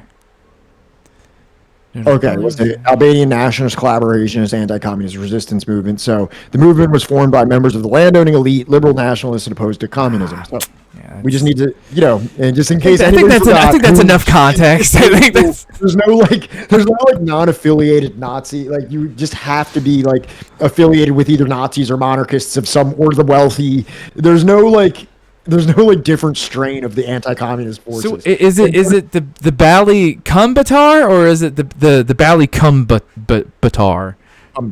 Come better. The Bali Come Better. Okay. Yeah. Go to the Legality Movement. There you go. And then the other guys were the Albanian royalist and pro-monarchy faction. Right. So now this is actually going to be a little bit of foreshadowing. So something we're going to be talking about in a little bit about West Germany being used as a breeding ground for these like stay behind armies of like fascists, just in case, who knows what could be happening. We'll be talking about that shortly, but I just wanted to go over some of the things that the CIA was doing here with all this in terms of like training military units for God knows what. Some things might get tense in this strategy that they are trying to pull off. It's just a book. I was just kind of putting random stuff in here. This is a book that I haven't read, but it'd be cool to read. There's a whole book written about this. CIA's first paramilitary strike against the Iron Curtain. Cool if you want to check it out. I haven't read it, but it's a pretty niche subject. Looks pretty cool though. All right, go ahead. Worst of all, the Albanian authorities usually seem to know in which area the guerrillas would be arriving and when. Kim Philby was not the only potential source of disclosure. The Albanian groups were almost certainly infiltrated, and careless talk indulged in by the motley emigres could have contributed. Why aren't the little tildes on the emigres there? Whatever. Could have contributed to the fiasco. Philby, referring to the CIA-CIS task force members' habit of poking fun at Albanians, wrote, even in our more serious moments, we Anglo-Saxons never forgot that our agents were just down from the trees, which, wow. Despite one failure from another, and without good reason to expect anything different in the future, the operation continued until the spring of 1953, resulting in the death or imprisonment of hundreds of men. It was not simply the obsession with chopping off one of Stalin's fingers. Professional prestige and careers had been invested. Visible success was needed to recoup past losses and justify earlier decisions. And the men who were being lost were, after all, only Albanians, who spoke not a word of the Queen's English and did not yet walk upright properly. Holy fuck. What do you think that down from the trees thing is? That referred to like monkey, like primates? Yes. Yeah, yeah, okay. Yeah, they're literally saying like, you know, you're talking about they're online to become human. Like they don't. Yes, okay, yeah, that's pretty fucked up. They are being racist against the Albanians. Yeah, okay. Which is different from anti-Italian discrimination.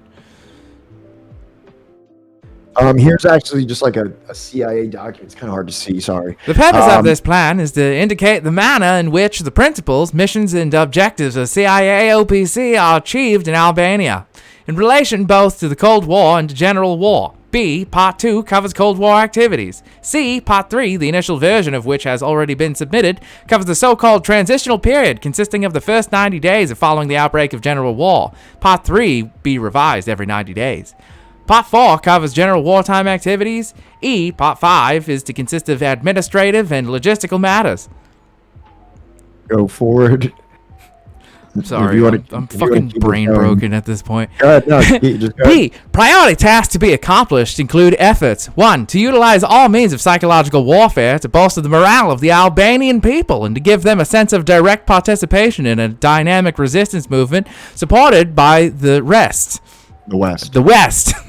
To stimulate passive resistance and active sabotage in keeping with current resources and long-range plans, to promote tension and strife between the nationalist Albanian communist elements and the Soviet sycophants in positions of authority. 4, to develop and execute the economic warfare measures designed to reduce the economic potential of Albania, disrupt planning, production, and distribution, and undermine the Soviet satellite politico-economic relationship by inciting further discontent on the part of the population by dislocating efforts of local communist leaders to meet commitment.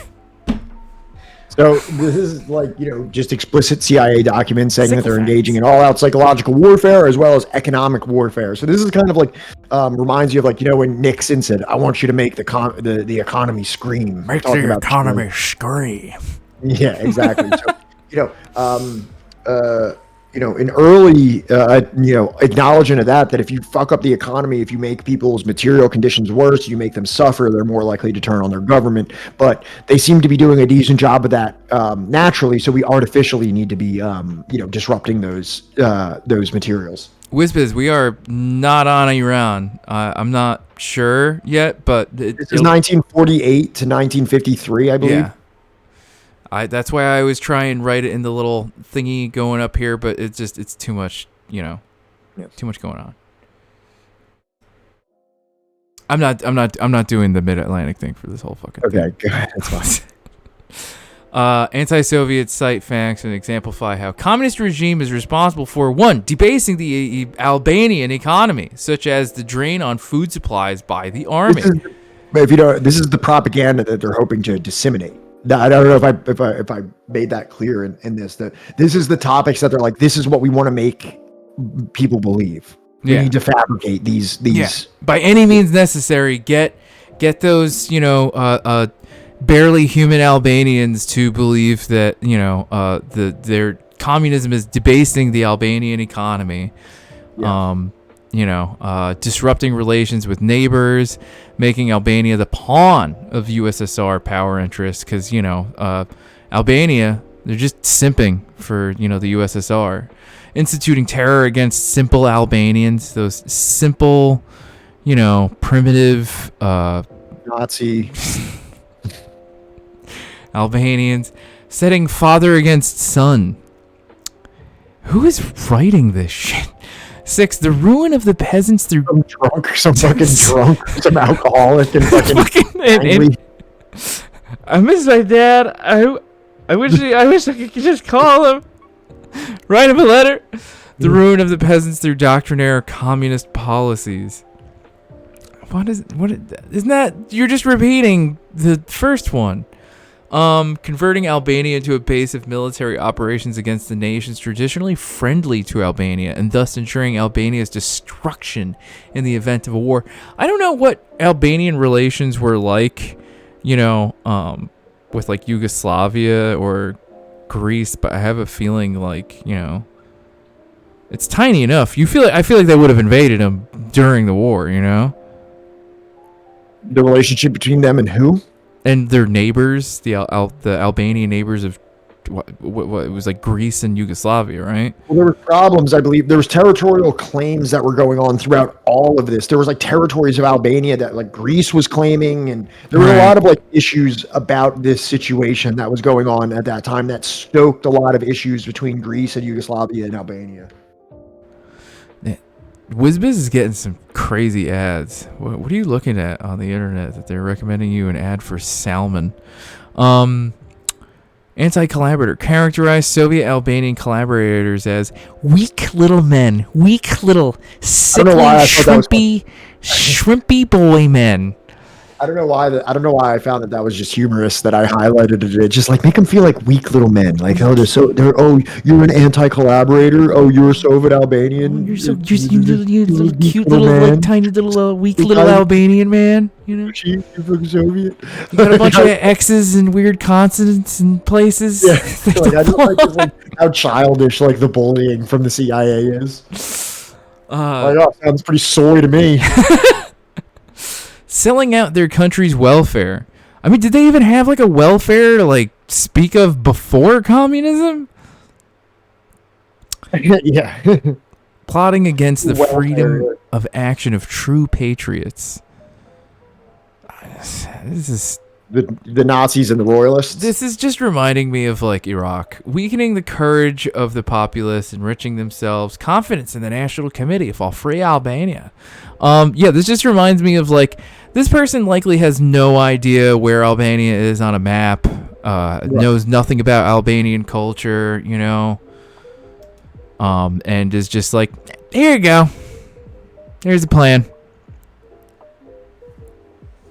All right. There was, however, it was 1949 to 1953. Sorry, I was off by 1 year. There was, however, the danger of the action escalating into conflict with the Soviet Union. The Soviets did, in fact, send some new fighter planes to Albania, presumably in the hope that they could shoot down the foreign aircrafts, making the balloons, making drops. The operation could not fail to remind Stalin, Hoxha, and the entire socialist bloc of another Western intervention 30 years earlier in the Soviet Union. It could only serve to make them yet more paranoid about Western intentions and convincing them to turn the screw of internal security yet tighter. Indeed, every now and again over the ensuing years, Hoxha mentioned the American and British invasion and used to justify his policy of isolation. In the early 60s, Hoxha himself did what the CIA and the SIS had failed to do. He pulled Albania out of the Soviet orbit. The Albanian leader purged pro-Soviet officials in his government and aligned his country with China. There was no military relation in the part of the USSR. In the mid-1970s, Hoxha forsook China as well. And then a little snippet down here. Largesse was not the trigger word, Wiz. And then a little snippet down here. Operation Valuable was a failure, with 300 M16 and CIA agents killed during its duration. So, a rare little happy ending that we get every now and again. There were a couple hundred CIA agents get murdered. All right, I gotta move this fucking treadmill. I can't walk on this fucking thing anymore. You're trapped on the treadmill. just give me a second, all right? Yeah. What's going on in chat? What's up? You guys talking about salmon? Was Zog what is Zog? Is that like a slur of some kind? What the hell is going on? Oh, just sit down. I know.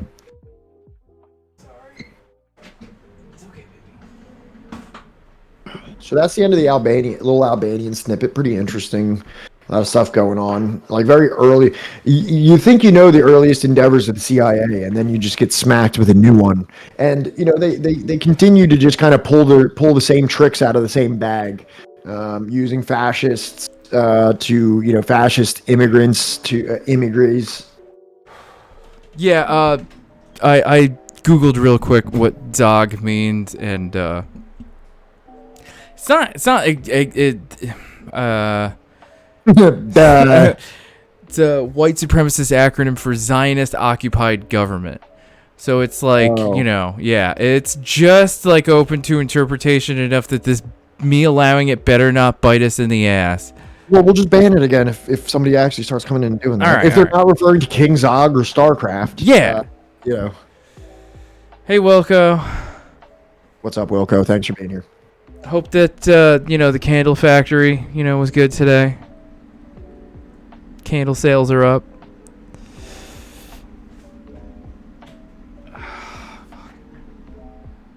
All right. So now we're going to move into a general section about Eastern Europe from 1948 to 1946. And I'll be honest with you about this. I don't love this section.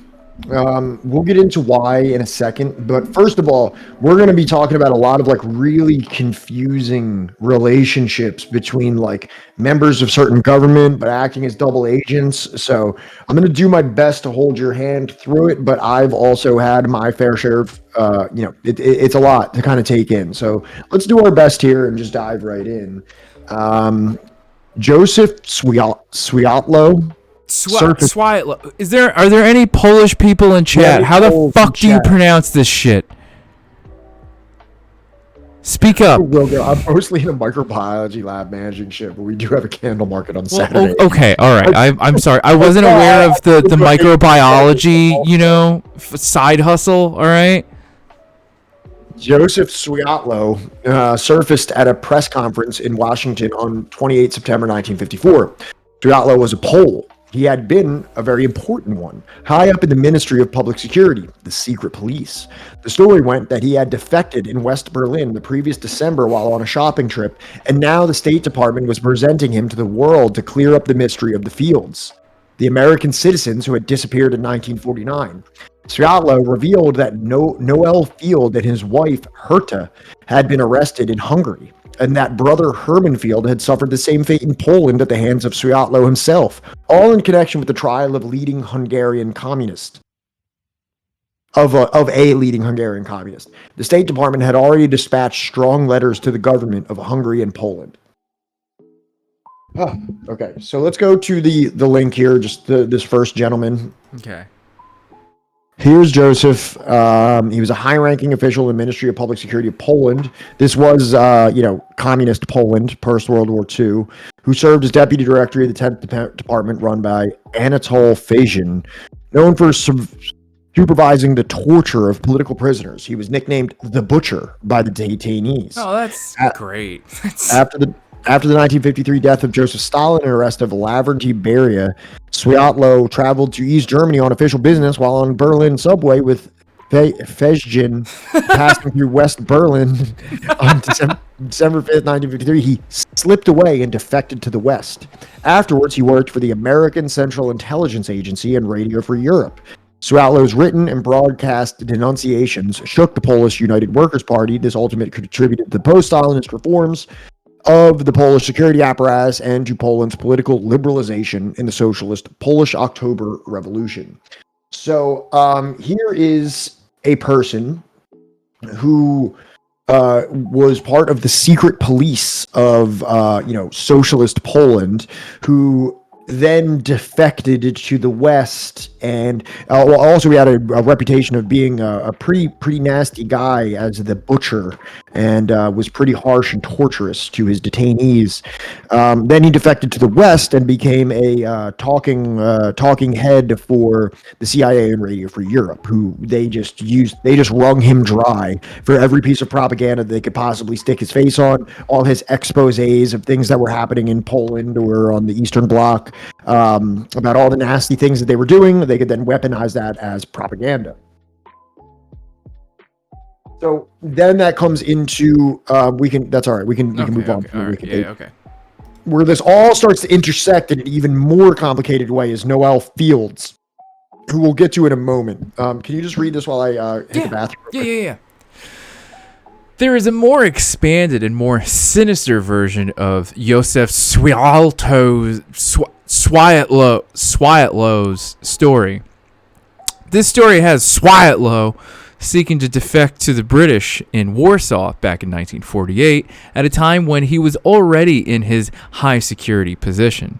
The British, for various reasons, turned his case over to the United States, and, at the request of Alan Dulles, Swiatlow was told to remain at his post until further notice. At this time, Dulles was not yet director of the CIA, but was a close consultant to the agency and had his own men in key positions, and was waiting only until November for Thomas Dewey to win the presidential election and appoint him to the top position.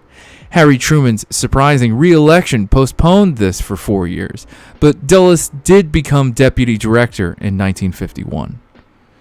Okay, so things are getting a little bit more complex here. So obviously in the Wikipedia page, it states that after Stalin's death, Swiatlow left Poland, defected to West Germany, became the CIA mouthpiece. Now what William Blum is alleging here is that he had a relationship with the CIA long before this actually happened and was working as an agent for the CIA since 1949, along with our favorite Dulles brother, Alan Dulles.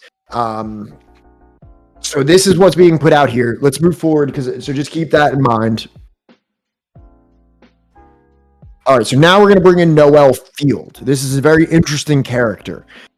Kind of like reminds me of Philby a little bit in terms of a guy that I like very much. Yeah. Noel Field, formerly a State Department Foreign Service officer, don't judge him too quickly, was a longtime communist fellow traveler, if not a party member in the United States or Europe. During the Second World War, his path converged with Dulles in intrigue-filled Switzerland. Dulles was an OSS man. Field, the representative of the Unitarian Church in Boston, helping refugees from Nazi occupation. You hear that, David? Field made it a point particularly to help communist refugees, of which there were many, inasmuch as communists were second only to Jews on the German persecution list. The OSS aided the operation financially. The communists, in turn, were an excellent source of information about happenings in Europe of interest to Washington and its allies. Toward the end of the war, Fields induced Dulles to provide American support for a project which played agents in various European countries to prepare the way for advancing Allied troops. The men chosen by Field, unsurprisingly, were all communists, and their placement in certain Eastern European countries had helped them to get their hands on the reins of power long before non-communist forces were able to regroup and organize themselves. So, let me just try to break this down just a little bit. Don't do that just yet. You have Noel Fields. He was a Foreign Service officer, formerly. Now, this is someone who was representing the Unitarian Church in Boston, who's trying to help refugees from Nazi occupation. So he goes and he's helping these refugees, and he realizes that communists are one of the largest demographics of refugees fleeing Nazi occupation. So, he is helping them as much as anyone else. But he's also working with the OSS, who at this point are at least nominally offering assistance against the Nazis and to their victims. So he's working with Dulles and the OSS, but also he's like operating with these refugees who are communists, and he's obviously very sympathetic with their plight, and he's using the OSS as, resources to help this effort. So then towards the end of the war, this guy Field is like, all right, great. Like, what's the next thing that we can do here? So he starts setting up agents to prepare for the allies as they come in. He chooses a bunch of communists, probably because they're the most principled and organized resistances to the Nazis in these places. So he's like, all right, great. I got just the guys for this. We're going to put a bunch of these guys here. They just happen to be communists, but so what? We all hate Nazis here. Very, very idealistic, very naively idealistic, this guy Fields is. So now you can click on it now. I just kind of wanted to really lay out who this guy Noel Field is. Are you or are you not a communist? Yeah. So he was an American communist activist, a diplomat, a spy for the NKVD, whose activities before World War II allowed the Eastern Bloc to use his name as a prosecuting rationale during the 1945 Rajic show trial in Hungary, as well as the 1952 Slansky show trial in Czechoslovakia. While employed at the U.S. State Department in the 1930s, Field acted as a Soviet spy. During World War II, he worked in France and Switzerland to support Jewish and anti-fascist refugees, which is communists. During the time, he also had contacts with the U.S. intelligence service, OSS, arrested in Prague in 1945 by the Czechoslovak secret police and handed over to the Hungarian secret police, and subsequently imprisoned in Hungary. He served as the pretext for show trials of communist functionaries in Czechoslovakia, East Germany, and Hungary, where it was claimed that he had served as their American spy master. The purpose of the show trials was to replace indigenous Communist Party members with others more aligned to Moscow. After his release in 1944, he stayed in Budapest and remained a convinced communist. So he still had forgiveness in his heart. Yeah. Even after all that, you know. Yeah. He's like, no, I get it. Brooklyn Zoo. What? Herbert Haviland Field, who directed an international scientific bibliographical institute in Zurich. His English wife, who was not important at all, and did nothing of note. She doesn't have a name. Just his wife. Yeah. Okay. After But yeah. Herbert's Field's death in 1920, his wife took his So wife. this is where his wife. So this is where things start getting really fucking confusing, or not really confusing, but there's just a lot going on, because you have this Swiatlo guy who is a communist by name in Poland, who is now defect. I almost said defecating. Who is defecting to the West and serving as like this mouthpiece for all their propaganda. Alternatively, we have Noel Fields, who is this like well-intentioned, well-meaning man that like I think just actually like really dislikes Nazism, and so he becomes a communist and becomes very like interested in helping the victims of communism and stopping Nazis. So he's like playing the other side of this double agent type of thing, where he's like working kind of with the OSS, but also like a committed communist who eventually, gets arrested because so many people are just putting out all this information that is outing him as allegedly an American spy, even though he's not, but it's very believable that he is. You know what I mean? Like, yeah, it says here that he began his career in the State Department in the late 1920s. What was the U.S. doing in the USSR in the late 1920s? Invading it. In the 1930s, he was an anti-fascist and sympathized with Soviet peace initiatives, as did many Western progressives at the time. 1933-34, per Hed Massing's later testimony, Field met the German anti-Nazis Paul and Heide Massing, communist Soviet intelligence operative in Europe, United States during 1930 from 1944. She defected from the Soviet underground. She came to prominence by testifying in the whatever. Who had come to the U.S. from Moscow to build a network of Soviet agents. So, like, he was, like, down to clown since, like, the 1930s, you know? Who, Mayhem Hippie, who's hard to hear? Is it me or is it Johnny? Oh, am I hard to hear? Yeah, I just, like, I have, like, the fan, like, pointing at me because I'll turn it off. Hang on. About time it's Johnny. I feel like it's always me. It's always me. It's about time Johnny it was bound to happen sooner or later, Pat. But and hey, what's up, horse? Yes, killing hope again. I refuse to update my fucking mic just yet. All right, one day I will upgrade from like the Blue Yeti mic I've had for like 10 years. But yeah, it kind of seems like no, he's just always been down with the cause, like since like the 1920s. You know what I mean? Yeah. They told us Phil was deeply moved by the Spanish Civil War and became involved in efforts to aid victims and opponents of fascism. As the League of Nations representative in Spain from 1938 to 1939, Field helped to repatriate foreign participants from the Republican side. During the Civil War, Noel Field and his wife Herta became friendly with a German medical doctor named Glaser, who worked in a hospital attached to the International Brigade. When the brigade retreated during the final collapse of the Loyalist forces, Glazer's daughter Erica became ill and was separated from her parents. The Fields found her in a receiving camp on the French-Spanish border and brought her with them to Switzerland, where they treated her as their own child. They intended to reunite with her parents, who had fled to England, but the outbreak of World War II in September made it difficult, and Erica became a permanent member of the Field home. Like, this dude's just like a saint.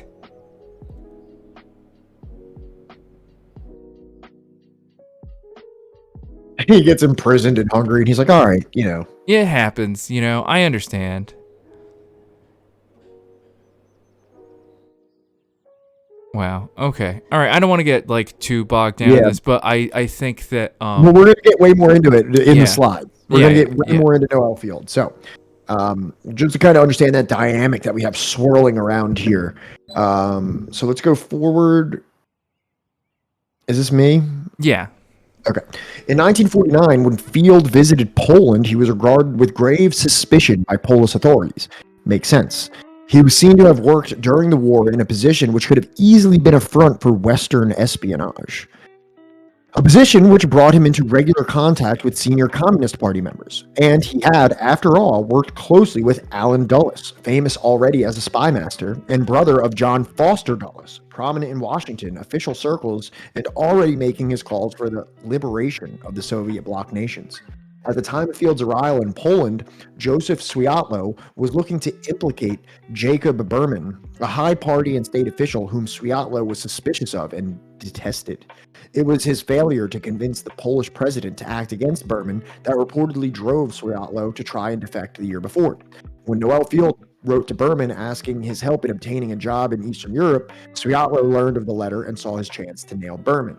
So, going along with everything here, this guy Swiatlo is looking to be somewhat of an opportunist. He's looking to get rid of certain people, and he sees Noel Field coming, and he says, "Oh, I can say this guy is a spy for the West. Right. This is a spy." And obviously, there's a little bit of a paper trail. There's a track record, which, by all accounts that we're looking at, is an innocent association, but still a very suspicious. The implication. The implication is very strong here. So let's go forward here. Operation Splinter Factor. So this is something that I wanted to put in here. So this book is the book we're reading, William Blum, draws heavily on this book written by Stephen Stewart Stephen. Now, this is the only first name having ass. This book.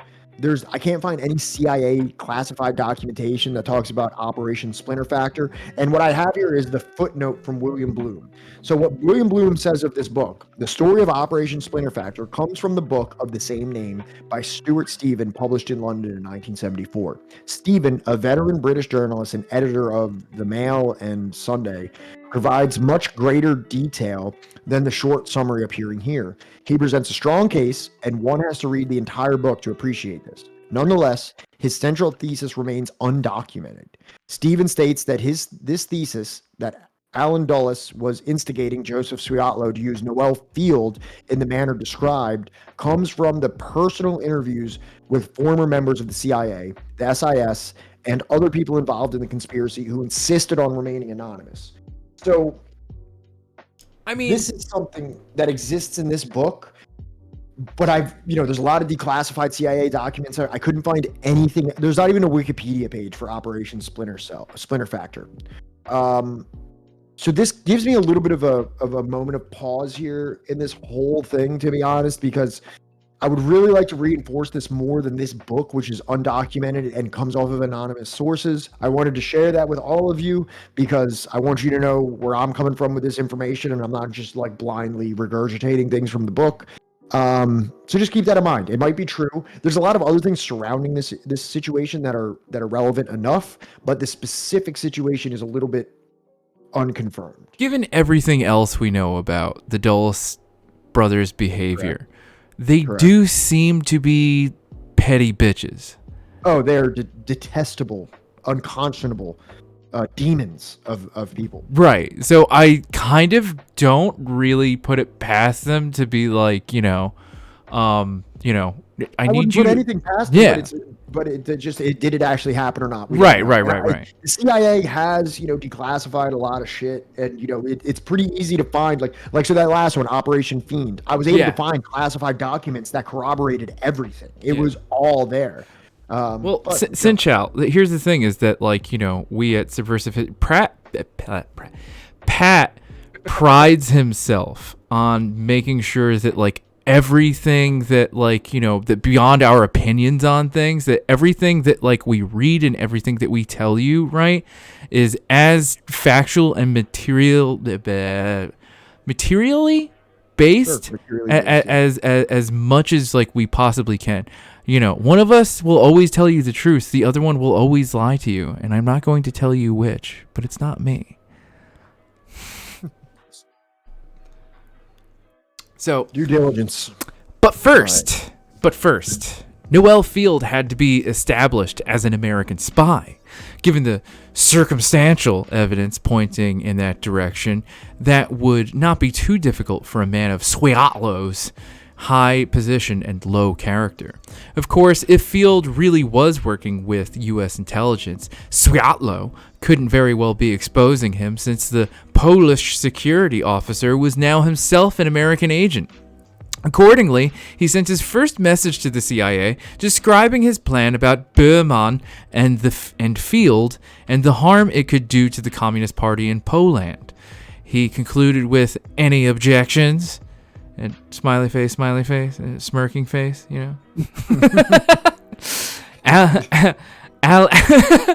Any objections to this plan, Mr. Dulles? Mr. Dulles? Alan Dulles had none. His reaction to Swiatlow's message was one of pleasure and amusement.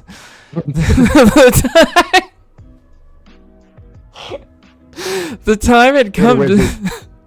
What's up? I just said later to WizBiz. See, Wiz, good having you.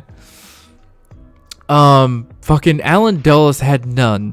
His reaction to Swiatlow's message was one of pleasure and amusement. The time had come to settle accounts with Noel Field. More importantly, Dulles saw that Swiatlow, using Noel Field, the American spy, as a bludgeon, could knock off countless leading communist officials in the Soviet bloc. It could put the whole of the bloc into a state of acute paranoia and set off a wave of repression and Stalinist tyranny that could eventually lead to uprisings. Dulles called his plan Operation Splinter Factor. So this is the motivation for doing this. That if I'm working with this Swiatlow guy. If he starts pointing all these fingers at people that are working with this guy, Noel Fields, who have associations with him, who have personal, professional relationships, we can start arresting a bunch of people, and we can pin this as repression. You know what I mean? We stir this whole thing up. We fabricate Noel Fields as an American spy. Everyone surrounding him and works with him is going to get arrested, and then we can be like, look at this Stalinist oppression. Look at this, the evil, repressive nature of communist. Show trials! Exactly. So that is the purported motivation of the alleged Operation Splinter Factor. Right.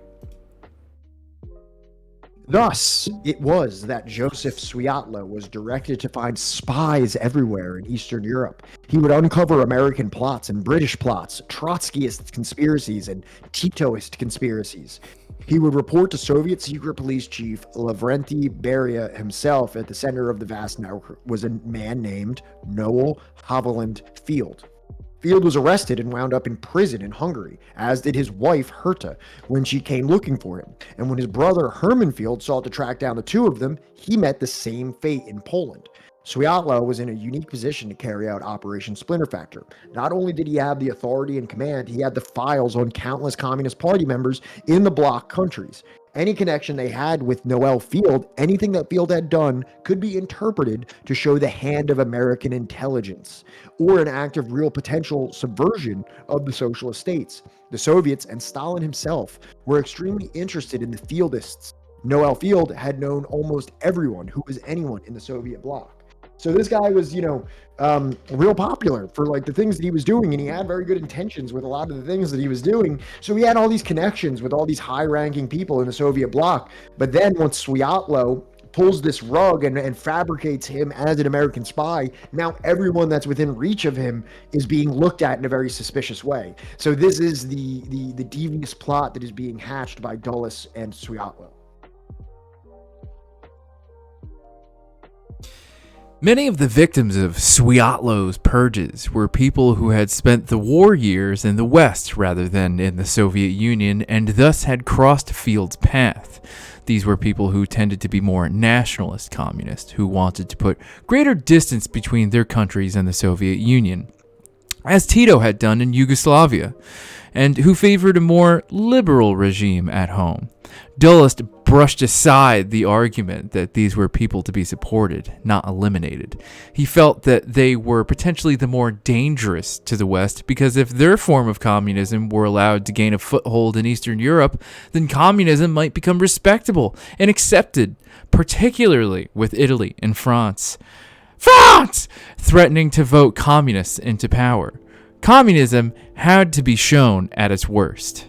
Sorry, that was like, my wife showed me this fucking TikTok of like the fucking Miss World or whatever. It's like a beauty pageant, and like all the models are like, or pageant, whatever the fuck they are, were like yelling their country's names, and the one from France just squawked France like a fucking crow.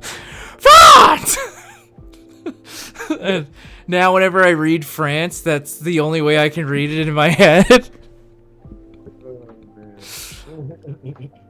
But yeah, I mean, like, look, this goes back to, like, what we have talked about many times now, about how, like, there was, like, yes, see, Red Wizard gets it. They watch the TikTok.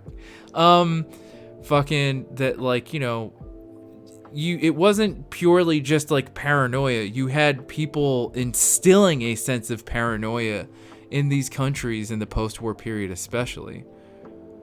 Yeah, absolutely. Hearts and minds. There were hundreds of trials all over Eastern Europe, show trials and lesser spectacles, in which the name Noel Field played an important role.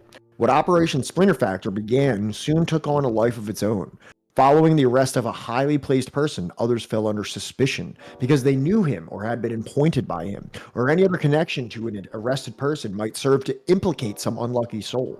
Joseph Swiatlo had his counterpart in Czechoslovakia, a man firmly entrenched in the upper rungs of the Czech security apparatus. The man, whose name is not known, had been recruited by General Reinhard Gehlen, the former Nazi intelligence chief who went to work for the CIA after the war. Of course. When in October 1956, the uprising in Hungary occurred, these men, according to the CIA, were not used because they were not ready. But the agency did send its agents in Budapest into action to join the rebels and help organize them. In the meantime, Radio Free Europe was exhorting Hungarian people to continue their resistance, offering tactical advice and implying that American military assistance was on the way. It never came. So just interesting, the what's that person's name? General Reinhard Gehlen. I don't know if you know about this, but Reinhard Gehlen. Gehlen. And of course, with that name, he's a fucking Nazi. Do you want me to open the Gehlen organization? So go ahead and read that. The Gehlen organization, or Gehlen org, often referred to as the org, was an intelligence agency established in June 1946.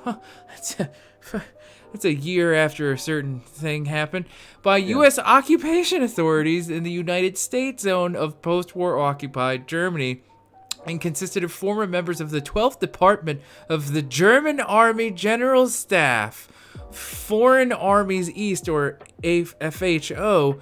It was headed by Reinhard Gehlen.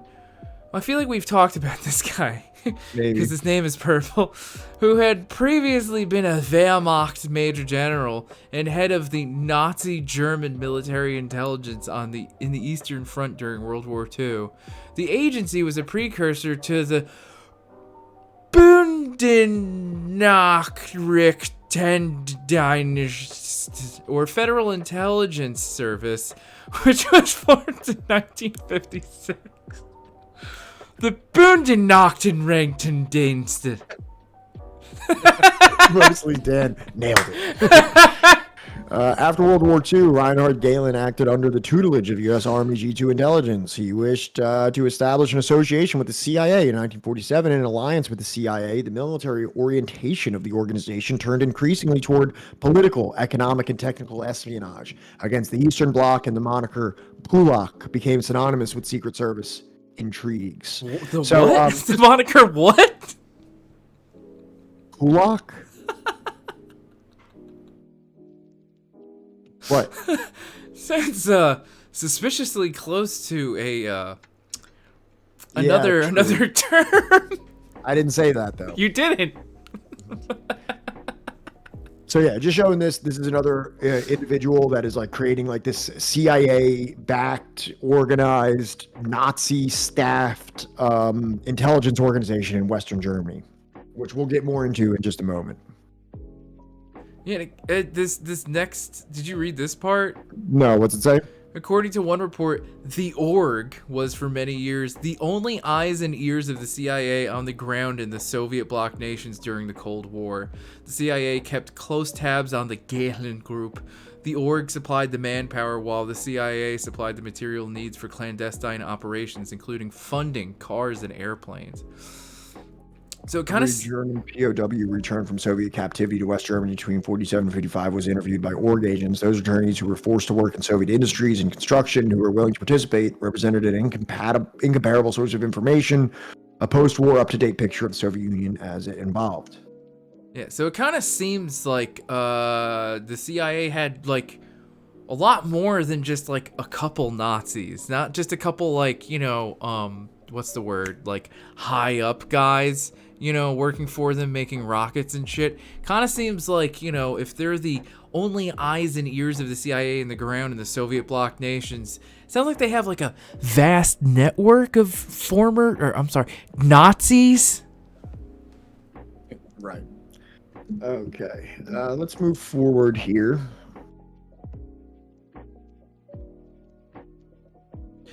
Czechoslovakia. Is this you? Nah, go for it. Okay. Czechoslovakia was the worst case. By 1951, an unbelievable 169,000 card-carrying members of the Czech Communist Party had been arrested. 10% of the entire membership. There were tens of thousands more in Poland, Hungary, East Germany, and Bulgaria. Hundreds were put to death and others died in prison or went insane. After Sviatlo defected in December 1953, East European Intelligence Service came to realize that he had been working with the other side all along. 4 weeks after Sviatlo held his Washington press conference, the Polish government announced that it was releasing Herman Field because investigation had revealed that the charges which had been brought against him by an American agent and provocateur, Joseph Sviatlo, were baseless. Field was later paid $50,000 for his imprisonment, as well as having his convalescence at a sanatorium paid for. So he defects, as we know he was going to. And at that point, all these East European countries like Czechoslovakia and Poland and Hungary are all like, oopsie daisy, maybe we were led astray by a turncoat who was working with the CIA, and we've made a boo-boo here. Let's let old Noel Field out. Let's slide him a couple racks and say my bad. Yeah. Also, I can't help but imagine that Noel Field had like a thick Boston accent. It's all good, kid. It's all good, kid. Everybody makes mistakes. Yes. 3 weeks after Herman Field's release, Noel and Erta Field were freed in Hungary. The government in Budapest stated that it could not justify the charges against them. They were also compensated and chose to remain in Hungary. So, I mean, that's wild. I mean, do you think they had like a family meeting and were like, do we stay? Do we go? Like, how do you guys feel? I'm willing to give them the benefit of the doubt. Once Noel Field had been officially declared innocent, the cases of countless others in East Europe had to be reviewed. First in trickles, then in rushes. The prisoners were released. By 1956, the vast majority stood outside prison walls. So, you know, obviously there was a pretty, let's call it extensive and excessive reaction to this Noel Field situation. A lot of people got fucking arrested. But it does seem as though that there was some degree of, a tyrannically totalitarian system, it does seem like there was quite a lot of walk back in terms of the arrests made over this situation. Right. One of the verses heard frequently over Radio Free Europe was on the subject of communist obnoxiousness was none other than Joseph Swiatlo, who had earned the nickname of Butcher for his proclivity to torture. Needless to say, the born-again humanitarian made no mention of Splinter Factor or his double role, although some of his broadcasts reportedly shook up the Polish security system for the better.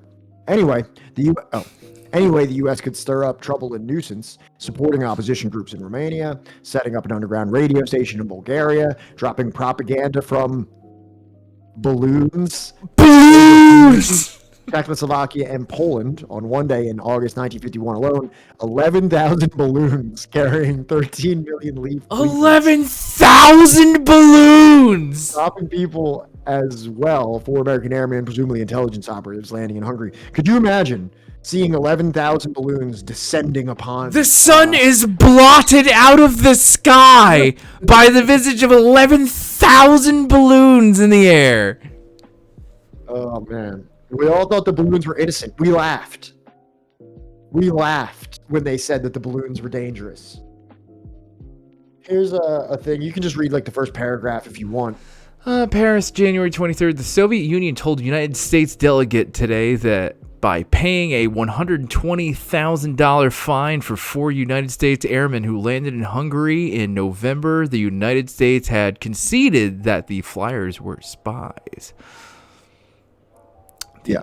So this is just a quick, newspaper snippet regarding, spies being flown into Hungary during this time. Go ahead. Do you want me to keep going? Yeah. The issue of the 4 flyers. No, I'm saying we can go forward. Oh, my bad. Yeah, sorry. That's the type of keep going that I was referring to. Here's another one. Anti-red radio and leaflets spur political war on satellite regimes.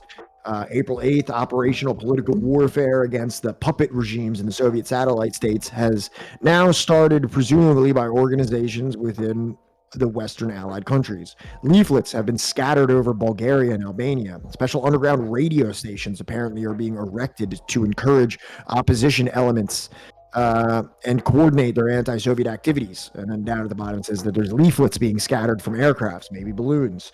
But this is just to show that there was like underground propaganda radio stations being set up by the CIA in Bulgaria and Albania, as well as the leaflets being distributed with all the good propaganda.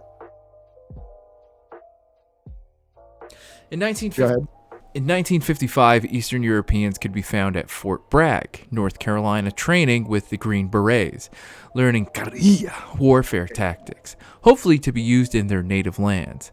By the following year, hundreds of Hungarians, Romanians, Poles, and others were being trained by CIA paramilitary specialists at a secret installation in West Germany. Go forward. So this is actually stuff out of another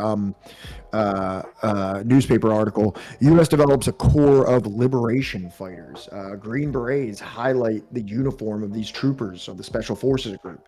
Airborne at Fort Bragg, North Carolina, these double volunteers are the men who would hit the silk behind the enemy's front and in any future war. They would then join guerrilla organizations. Czech and Polish escapees from behind the Iron Curtain learned bazooka drill in Polish language. Man at right holds Russian burp machine gun. Bases of trainees are obscured for security reasons and to protect members of their families living in native lands. So here's just like outright in newspapers, like the showing of, the training with bazookas of Polish and Czech, emigres for these guerrilla warfare operations. I'll be right back. Just gotta use the bathroom real quick. Yeah, go ahead.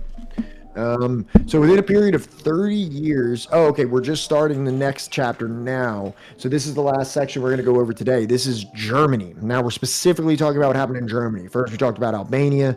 Then we talked about a general Eastern Europe situation where we talked about Poland and Hungary and Czechoslovakia. Now we're going to refer to specifically Germany. So within a period of 30 years and 2 world wars with Germany, the Soviet Union suffered more than 30 million dead and wounded. Enormous devastation to its land and its cities razed to the ground. At the close of the Second World War, the Russians were not kindly disposed towards the German people. With their own country to rebuild, they placed the reconstruction of Germany far down on their list of priorities. The United States emerged from the war with relatively minor casualties and its territory completely unscathed. It was ready, willing, and able to devote itself to its main priority in Europe, the building of an anti-communist bulwark in the West, particularly in the strategic location of Germany. So this is where we are. We're right at the end of World War II. Soviet Union is obviously ravaged. They have just defeated the Nazis, and now they are the reconstruction of Germany is far down their list of priorities. They're more willing of rebuilding their own nation, whereas you have the United States, unscathed from the combat, is able to just, through the Marshall Plan, finance, just inject millions into all of these war-torn nations and exert their financial influence there.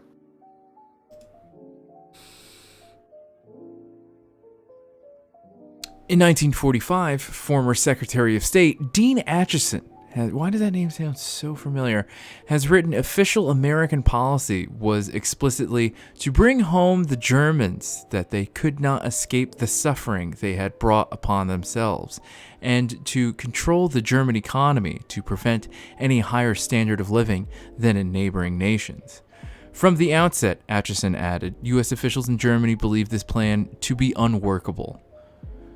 So this is, you can go forward to, I actually have a snippet of this. So American ideas had changed greatly in the 4 years since, this is actually out of Dean Acheson's memoirs, had changed greatly in the 4 years since the harsh occupation policy laid down in April 1954, Joint Chiefs of Staff Directive JCS, to General Eisenhower as Deputy for Military Government of the American Zone. Major General Lucius D. Clay, this triune document had resulted from the uneasy blending of state, war, and treasury ideas. Its basic objectives were: 1, bring home the Germans that they could not escape the suffering they had brought upon themselves. 2, be firm, aloof, and discourage all fraternization. 3, to prevent Germany's ever becoming a threat to the peace by eliminating Nazism and militarism, apprehending and punishing war criminals, controlling Germany's capacity to make war, and preparing her for eventual democratic government. 4, to enforce reparations and restitution and the return of war prisoners. 5, to control German economy to achieve these objectives and prevent any higher standard of living than in neighboring nations. From the outset, General Clay and his organization believed JCS 1067 to be unworkable. So what they're saying here is that initially we wanted to do these 5 things. Denazification, demilitarization, restitution, reparations. That's what we wanted to do on paper. But then we were like, this isn't really going to work. Not going to work. So let's just do the opposite. Let's do the opposite. Let's inject millions. Let's militarize them. If there's Nazis laying around, we'll use them. Put them to work. Yeah. What are they supposed to do? What are they supposed to do? Nothing? just supposed to stand around all day? Yeah. So go ahead and read this. I'm going to pee real quick. Okay. Acheson did not explain what lay behind this prognosis, but its correctness soon became apparent for 3 distinct reasons. 1, influential American business and financial leaders, some of them occupying important government positions, had too great a stake in a highly industrialized Germany, usually dating back to before the war, to allow the country to sink to the depths that some American policymakers advocated as punishment. 2, a revitalized West Germany was seen as an indispensable means of combating Soviet influence in the eastern sector of the country, if not in all of Eastern Europe. West Germany was to become the showcase of Western democracy, dramatic, living proof of the superiority of capitalism over socialism. 3, in American conservative circles, and some liberal ones as well, both sides, wherein a Soviet invasion of Western Europe remained perpetually imminent, the idea of tying West Germany's industrial hands was one which came perilously close to being soft on communism, if not worse. all those 5 things that we said were abolished, and like, yeah, maybe we should have done this, but actually we have influential business reasons, and we want to make sure that the damn Reds don't come any further west. And what, are we just going to let the East get all progress while we have Western Germany just get like bogged down with reparations and things like that? So, well, I mean, like, look at even today, right? We have Germany trying to, hey, thank you, Mostly Dan, for the tier 1 subscription. You've been subscribed for 4 months. Love you. Thank you. Thank you so much. Yeah, you're the best. But like, I think even when you look at things today, right, you have Germany, right, that was trying to have some sort of economic relationship with a post-Soviet Russia, right? Yeah. And that cannot be allowed. Not gonna happen. Not gonna happen. All right. Dwight Eisenhower echoed this last sentiment when he later wrote, had certain officials in the Roosevelt administration had their way, those goddamn fucking soft on commie liberals, Germany would have been far worse off. For there were those who advocated the flooding of the Ruhr mines, the wrecking of German factories, and the reducing of Germany from an industrial to an agricultural nation. Among others, Harry Dexter White, later named by Attorney General Brownwell, as one of those who had been heavily involved in a Soviet espionage ring operating within our government, proposed exactly that. So now you can see from Eisenhower, from Atkinson, from Clay, all these people are like, oh yeah, sure, there's people that are recommending that we do all this like kind of logical things that you do after you have one of the most destructive wars in the history of the world, to punish that country and to exert reparations to the people that they've occupied. Actually, Atkinson, Eisenhower's like, whoa, that actually sounds like commie shit to do that. That actually sounds like some you sound sus right now, bro. You sound sus that you would propose that we do that. Thus, it was that deindustrialization. What? I'm sorry, I didn't know it would do that. I really don't know how this shit works. I love you guys. What do you mean you're sorry? Oh, no, because the little alert popped up with the little, dudes from the International or the Communist Party. Yeah. We love that. We love seeing that. We We never not want to see that. Yeah, we want to see that all the time. If anybody else wants to make that pop up, I'd be very happy. Thus, it was that deindustrialization of West Germany met the same fate as the demilitarization of the country would in the coming years, as the United States poured in massive economic assistance, $4 billion of Marshall Plan aid, and an army of industrial and technical experts. At the same time, the Soviet Union was pouring massive economic assistance out of East Germany. The Soviets dismantled and moved back home entire factories with large amounts of equipment and machinery, and thousands of miles of railroad track. When added to war reparations, the toll reached into the billions of dollars. By the early 1950s, though social services, employment, and cultural life in East Germany were on a par or superior to that in West Germany, the Western sector had the edge in those areas of prosperity, with the most sex appeal. Salaries were higher, the eating was better, consumer goods were available, and the lights emblazoned the nights along the Kurfürstendamm. Kurfürstendamm. Damn. Fucking, no, I'm never gonna pronounce any of this shit right. I'm sorry. So if there was a Rammstein song about it, maybe I'd know. All right, but there isn't. So when you hear about this dynamic, right, of West and East Germany, this is something that gets brought up all the time. The same way if you were here for the Korea episode that we brought up, the reason why it's so idiotic and reductionist to say, like, look at North Korea and look at South Korea. That's your answer right there. Socialism is worse than capitalism. The same as that you could look at, East and West Germany. Look at that, bro. Look how messed up one was and look how great one was. You need to go much deeper to understand what perpetuated this dynamic. So you have East and West Germany, right? The East, who is, under the sphere of influence of the Soviet Union is not so happy about the millions of people that have been killed, all the destruction, the economic hardships. They're coming for that. They're like, what's good, Germany? We're taking that factory. You owe us reparations. The United States, on the other hand, is like, reparations? Come on. How about we just bring the CIA over here? We'll hit you with a couple mil. You let us train some Bulgarians or whoever we need over here so that they can have guerrilla insurgencies into their countries. Let this be our base of operation for all the propaganda and Radio Free Europe, campaigns that we're going to be going on. And you want to let a couple Nazis hang around? Sure, bring Hans Globke over here. I don't care if Hans Globke literally penned some of the anti-Jewish laws that you guys did. He can be prime minister or whatever. I don't care. You got all these orphans. We got a list of guys that would love to take care of kids. Exactly. So so now you can kind of understand why there's a lot different, half of the country is essentially completely responsible for the heavy lifting of reparations. The other half, it gets injected with millions of dollars and effectively gets to keep all the Nazis running around, while the East goes through an extensive campaign of denazification.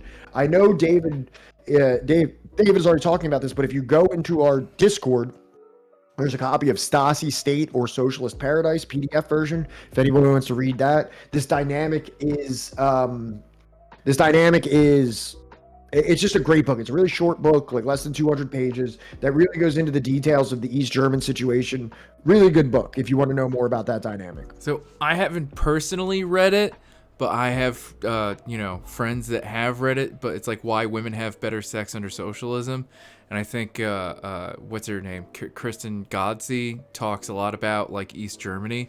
And it's like, not only is it like the only European socialist experiment to ever get off the ground, but it's like the closest thing that I think you're going to find to like that idyllic, utopian type socialism. At least the way she makes it sounds fucking lit. You know what I mean? Yeah. Like, I want to go to like a state subsidized gay disco. Don't you? But yeah. So this is where we're going to kind of start to understand why there's those differences as well. So go ahead, you can read this part. American Cold Warriors, however, as if discontent with the game score or with leaving so much to chance, instituted a crude campaign of sabotage and subversion against East Germany, designed to throw the economic and administrative machinery out of gear. The CIA and other U.S. intelligence and military services in West Germany, with occasional help from the likes of British intelligence and the West German police, so former Nazis, recruited, equipped, trained, and financed German activist groups, and we're gonna get to those groups in 1 second. Go ahead. And individuals of West and East. Finding recruits for such a crusade was not difficult, for in post-war Germany, anti-communism lived on as the only respectable vestige of Nazism. Just like in the United States. Just like RAC. If you know anything about like punk rock. Rock against like communism. There's this vein. So back in the 70s, late 70s, early 80s, there was this festival called Rock Against Racism. This is the Clash, this is the Buzzcocks, the earliest, and they would get together and do Rock Against Racism. Now, in response to that, Nazi bands started doing RAC, Rock Against Communism. And sure, it didn't have like rocking for Nazism or rocking for racism, but it hid racism and Nazism under this idea of communism. So this is something that is not just unique to Germany. This happens in the United States. It happens in England. It's very common to just be like, yeah, we're anti-communist. Right. And like the interesting thing about that is that like you could get like libs that knew no better to be like duped into getting like really into this Rock Against Communism stuff, and then like they start hanging out with everybody, and then the swastikas come out and they're like, oh fuck. Exactly. The most active of these groups, which went by the name of Fighting Group Against Inhumanity, admitted that it had received financial support from the Ford Foundation. After World War II. The fact... The fact that the Ford Foundation, is even able to operate. Yeah, right? Henry Ford literally got medals from Hitler and was putting out an international Jew publication. The fact that they were able to not only to just continue operating, to not have their fucking entire fucking company completely seized and appropriated. The fact that they were able to not only continue, but able to keep throwing funds to fucking militant groups in Germany, in West Germany, that's in the United States sphere of influence. Like, that's crazy. The fact that the Ford Foundation never even once had like a what do you call it, where it's just like a design, they don't actually implement it, you know what I mean, like a concept car with like just a giant swastika at the front of it. It's like a hood ornament, is actually kind of amazing that didn't happen. I guarantee you he brought it up. Yeah, why can't we have that? And West Berlin government. Subsequently, an East Berlin news magazine published a copy of a letter from the Ford Foundation confirming a grant of $150,000 to the National Committee for a Free Europe, so that it in turn could support the humanitarian activities of the fighting group against inhumanity. The National Committee for a Free Europe, in turn, was a CIA front organization which also ran Radio Free Europe. So let's go to that. I want to learn more about this. The Kampfgruppen gegen Unmenschlichkeit, German for Combat Group Against Inhumanity, was a German anti-communist resistance group based in West Berlin. It was founded in 1948 by Rainer Hildebrandt, Günther Birkenfeld, and Ernst Bender, and existed until 1959. Hildebrandt would later establish the Checkpoint Charlie Museum. It has been described as a terrorist group. Go down. Go ahead, keep going. The KGU received significant financial support from several Western intelligence agencies, as well as the government of West Germany and the Ford Foundation. The U.S. Army's Counterintelligence Corps, CIC, provided funding from the group's creation in the late 1940s. By the early 1950s, the Central Intelligence Agency gradually replaced the CIC as the KGU's most prominent American backer. According to CIA documents, the KGU ran approximately 500 agents in East Germany in the early 1950s, which, according to historian Enrico Heitze, put it on par with the Gehlen organization, the predecessor to the West German intelligence service, Bundesnachrichtendienst. The KGU's activities included sabotage, arson, and poison attacks, as well as aggressive economic warfare, such as Operation Osterhase, Easter Bunny? Oh, Jesus Christ, that's dark. In which the group sent 150,000 fake letters to East German stores, ordering drastic price cuts in order to cause a run on already scarce consumer goods. Other activities included collecting data on individuals imprisoned in East Germany and passing it on to their relatives, as well as collecting names of informers to the East German government and passing it on to RIAS, which is a radio and television station in the American sector of Berlin during the Cold War. It was founded by U.S. occupational authorities after World War II in 1946 to provide the German population in and around, whatever, who cares, which would then broadcast so-called snitch reports in order to silence informers and discourage others from engaging in similar activities. It also printed and distributed a satirical magazine, Tarantel, in East Germany. KGU also aided the CIA in building up a so-called stay-behind network to be used in the event of a hypothetical Soviet invasion, infiltration of the KGU by Stasi operatives, and the arrest of several of its agents in East Germany eventually caused the group to dissolve in 1959. Get fucked. With many of its records going back to the CIA. Although that's don't scroll down. Okay. That's really. Oh wait, go ahead. Never mind. I'm sorry. All right. You want me to or not? No, just do that last paragraph. Okay. Although some KGU members, such as Rainer Hildebrandt and Ernst Tillich, had observed time in prison during the Third Reich for anti-Nazi activities. As historian Enrico Heitzer points out, the group also used numerous activists with a Nazi past, many of whom hadn't changed their political views. The KGU has been infiltrated by Stasi informants when the organization was still active. So don't scroll down, but just look at the beginning of the next section. We're not going to go into it because we're actually going to go into it.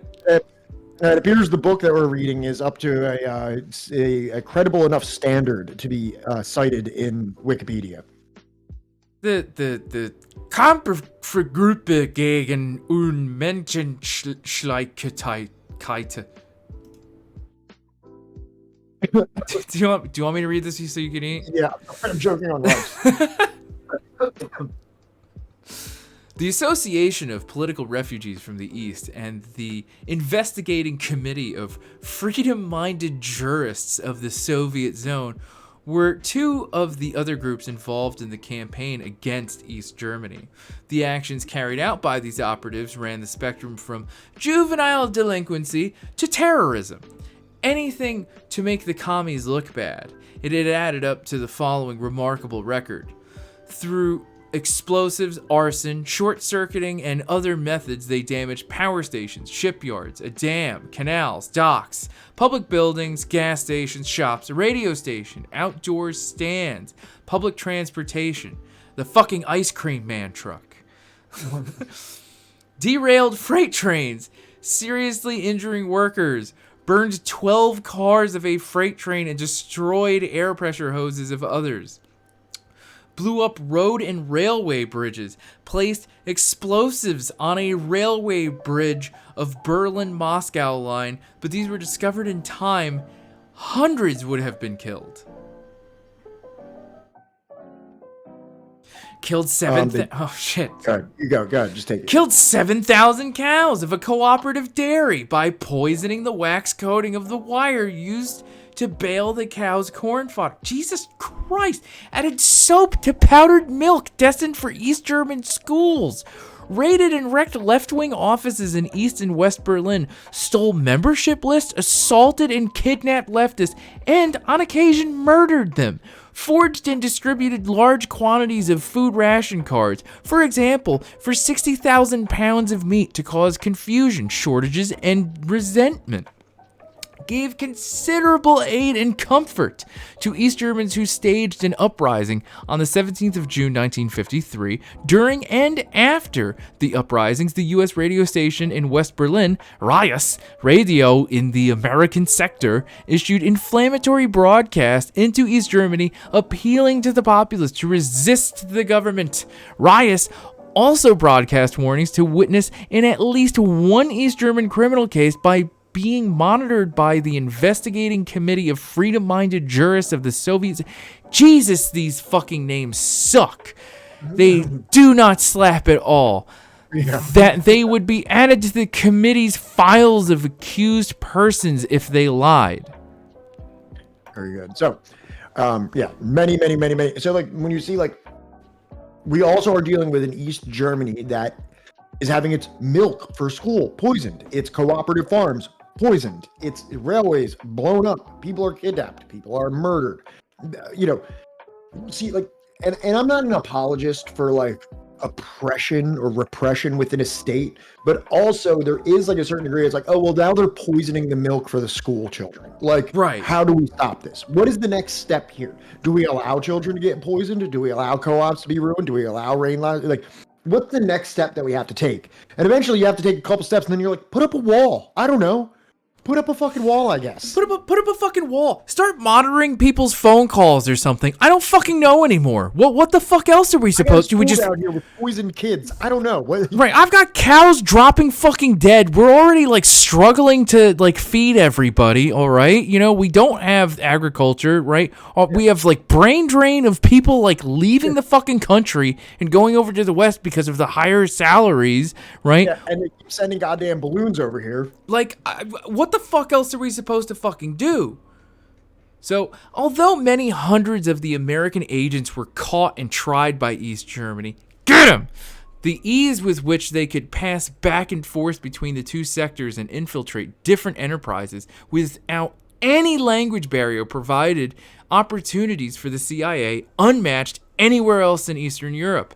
Throughout the 1950s, the East Germans and the Soviet Union repeatedly lodged complaints with the Soviets' erstwhile allies in the West and with the United Nations about specific sabotage and espionage activities, and called for the closure of the offices in West Germany they claimed were responsible and for which they provided names and addresses. Inevitably, the East Germans began to tighten up entry into the country from the West. The West also bedeviled the East with a vigorous campaign of recruiting East German professionals and skilled workers. Eventually, this led to a severe labor and production crisis in the East, and in August 1961, the building of the infamous Berlin Wall. There it is.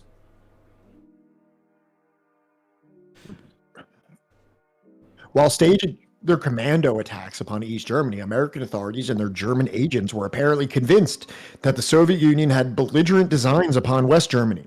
Perhaps a textbook case of projection, gaslighting, if you will. On October 8th, 1952, the minister-president of the West German state of Hesse, George August Zinn, disclosed that the United States had created a secret civilian army in his state for the purpose of resisting a Russian invasion. A hypothetical Russian invasion, by the way. I just want to point that out. The term hypothetical gets thrown around here a lot. They're really literally up until the day the goddamn Union fell, the American news media. This is the shit with North Korea. This is the shit with Iran. This is just like Cuba, I guess. I don't even think they even tried Cuba anymore because it's just so silly. Well, I mean, they're doing the same shit with China right now. They're like, oh, the Chinese are going to invade any day now. The force of between 1,000 and 2,000 men belonged to the so-called technical service of the German Youth Federation. The latter characterized by the New York Times as a right-wing youth group frequently charged with extremist activities, a reference to the terrorist tactics described above. The stalwarts of the technical service were hardly youths, however, for almost all appeared to be between 35 and 50, and most, it says it, were former officers of the Luftwaffe, the Wehrmacht, and the SS. It was black shirts. So go ahead and open up the old Bundesher Jugend. The Bundesher Jugend. The League of German Youth was a politically active German association with right-wing to right-wing extremist and anti-communist leanings, founded in 1950. Oh, a little bit of both sides action going on in there, I guess. In the beginning of What was the both sides? That it's with right-wing to right-wing extremist and anti-communist, both sides, Yeah, both sides. In the beginning of 1953, the BDJ and its paramilitary arm, the Technischer Dienst, were forbidden as extreme right-wing organizations because of the planned murder of roughly 40 people and the creation of a secret organization. Do you want me to keep reading? Yeah. The BDJ was founded on the 23rd of June 1950 in Frankfurt, Maine. The founder and main theorist and later chairman of the BDJ was Paul Luth.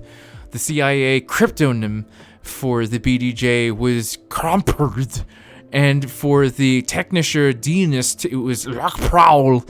The project outline in a declassified CIA file states the following objectives. 1. The utilization of the League during the October 15th elections in Eastern Germany. 2. Consolidating the League as a permanent nationwide organization. 3. Employing the League in political warfare operations. 4.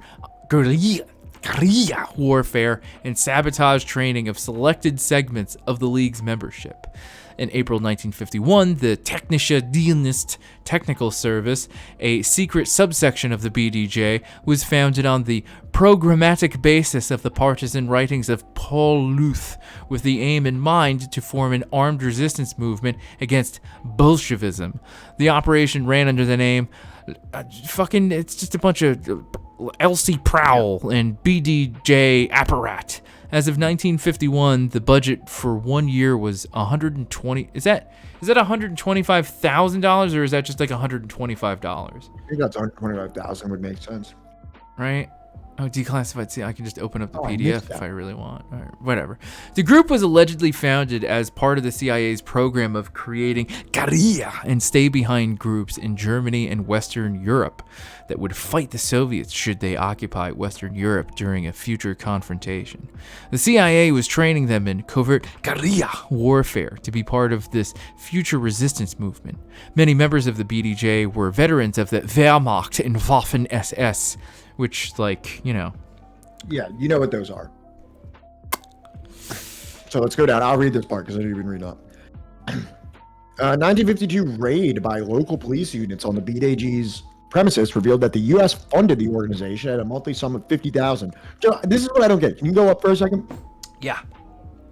On this fucking Wikipedia page, it says the group was allegedly founded as part of the CIA's program. And then you go down one paragraph and it's like, a 1952 raid by local police units revealed that the U.S. funded the organization. No, that's alleged. Alleged. And it supplied it with arms, ammunition, and explosives. Like, it's so weird to throw the word alleged in that top part and then down here be like, oh yeah, and then it was totally proven by They could have gotten those weapons from anywhere, Pat. No, but it doesn't even say alleged at that point. At the second part, it's not even saying that it was alleged. It's like, oh yeah, then it was revealed. So once you read, we're going to go down and see when the page was last edited. Yeah, we'll check that out at the end here. So a weapons cache consisting of machine guns, grenades, light artillery guns, and explosives were founded in the Odenwald near Frankfurt am Main. Seized documents also contained an assassination list naming 40 German political leaders, mainly politicians of the German Social Democratic Party, the SPD. Among them were Herbert Weiner, the former head of the SPD party, Erich Ollenhauer, the Hessian Minister of the Interior, Henrik Zinken, Mayor of Hamburg and Bremen.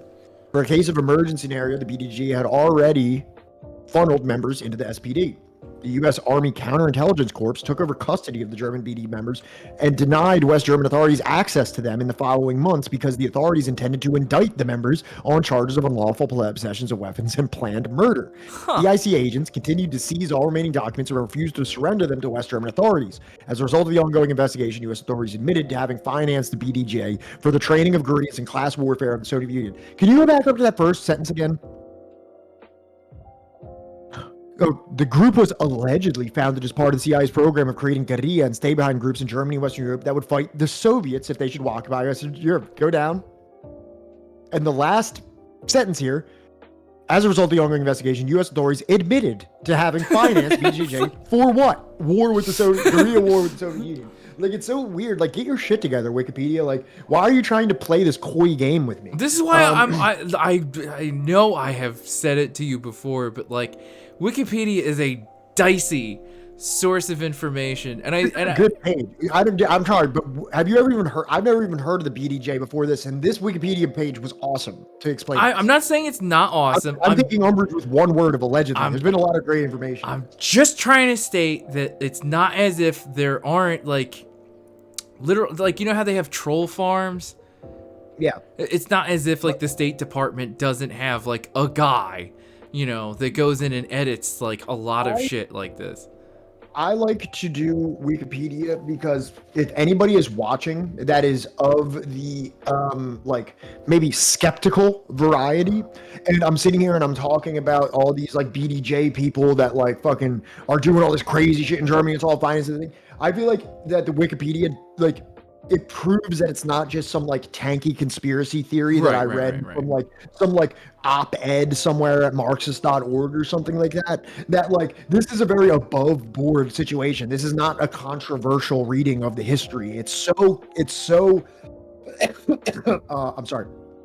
It's so mainstream that you can just read it on Wikipedia. It's not even, you know, I'm not saying Wikipedia is good for everything, but there's certain, I think it's valuable in certain cases. Yes. Like, even if you look at if I remember, individuals like Vosh or something like that, he's always on Wikipedia trying to fucking debunk like tanky shit and shit like that. It's like, dude, it's right fucking here. Like, you can't even use that. Right. And I think that like that, if I remember correctly, why we initially started using Wikipedia was like for the normie, for like, you know, the Norman that like, you know, has just missed out on like the last 7 years of political development in America, right? That is just like, oh, I guess I'll start giving a shit now, you know? Like, here it is, bro. It's right on Wikipedia.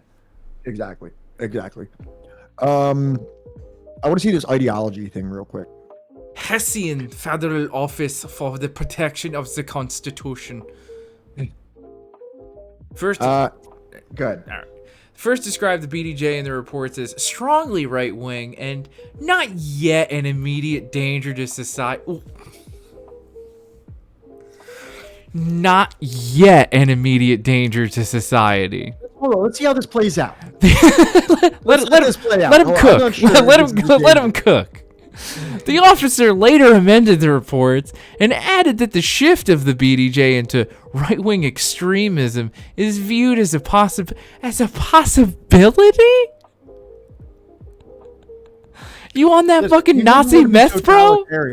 You know, I know it's only 7 years after World War II, but we don't want to be totalitarian. We don't want to jump the gun, all right? Like, on the 9th of September 1952, the high-ranking BDJ member of and former SS Hauptsturmenführer Hans Otto, who created a hit list with the names of 40 German politicians for the BDJ, surrendered himself to the police.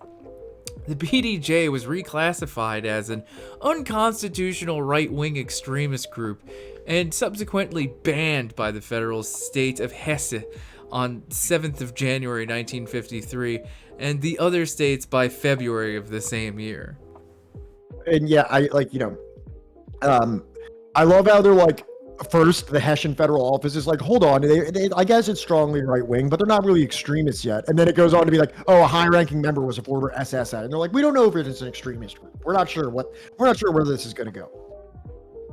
Damn. The guy who edits shit on Wikipedia, and if I recall, he's a bit of a Nazi apologetic type guy. I believe it, and I know a lot of people don't like this guy as a person, but I know that a lot of his videos are great. If you ever watch the Bad Empanada video on the Holodomor, where he goes into like the Wikipedia credentials of like the pro-genocide versus, you know, not as genocide camps, I think it really illuminates the Western bias of Wikipedia quite well. So I absolutely agree with you on that.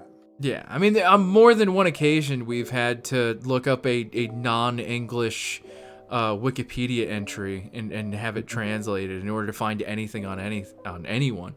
But this is 9 pages directly on like this is the Wayback Machine? What the fuck is? No, this is the CIA website. FOIA.cia.gov. There's 9 pages of PDFs and entries on this shit. So yeah, it checks out. Bravo Gaming. I'm somebody who doesn't really use Twitter at all. I'm like pretty much a YouTube consumer. So it's very troubling for me because I don't see it on Twitter, and then someone brings it to my attention. I'm like, that's disappointing. But so good. We're actually gonna get a little bit more into this. If you go to back to the slides, we'll get into some of the documents, I believe. For more than a year, they had received American training in infantry, weapons, and explosives, and political instruction in small groups at a secluded site in the countryside and at a U.S. military installation. The intelligence wing of the technical service, the state president revealed, had drawn up lists and card indexes of persons who were to be put out of the way when Soviet tanks began to roll. Hypothetically, when the hypothetical tanks began to roll. These records, which contained detailed descriptions of and intimate biographical information, were of some 200 leading social democrats, including Zinn himself, 15 communists, and various others, all of whom were deemed politically untrustworthy and opponents of West German militarization. Apparently, support for peaceful coexistence and détente with the Soviet bloc was sufficient to qualify one for inclusion on the hit list. For one man was killed at the training site, charged with being an East-West bridge builder. Not a bridge burner, but a bridge builder. It was this murder that led to the exposure of the entire operation. Can't be building bridges now. And it's so comical because, like, I don't think there's ever been a Soviet document that's been, like, uncovered to be like, see?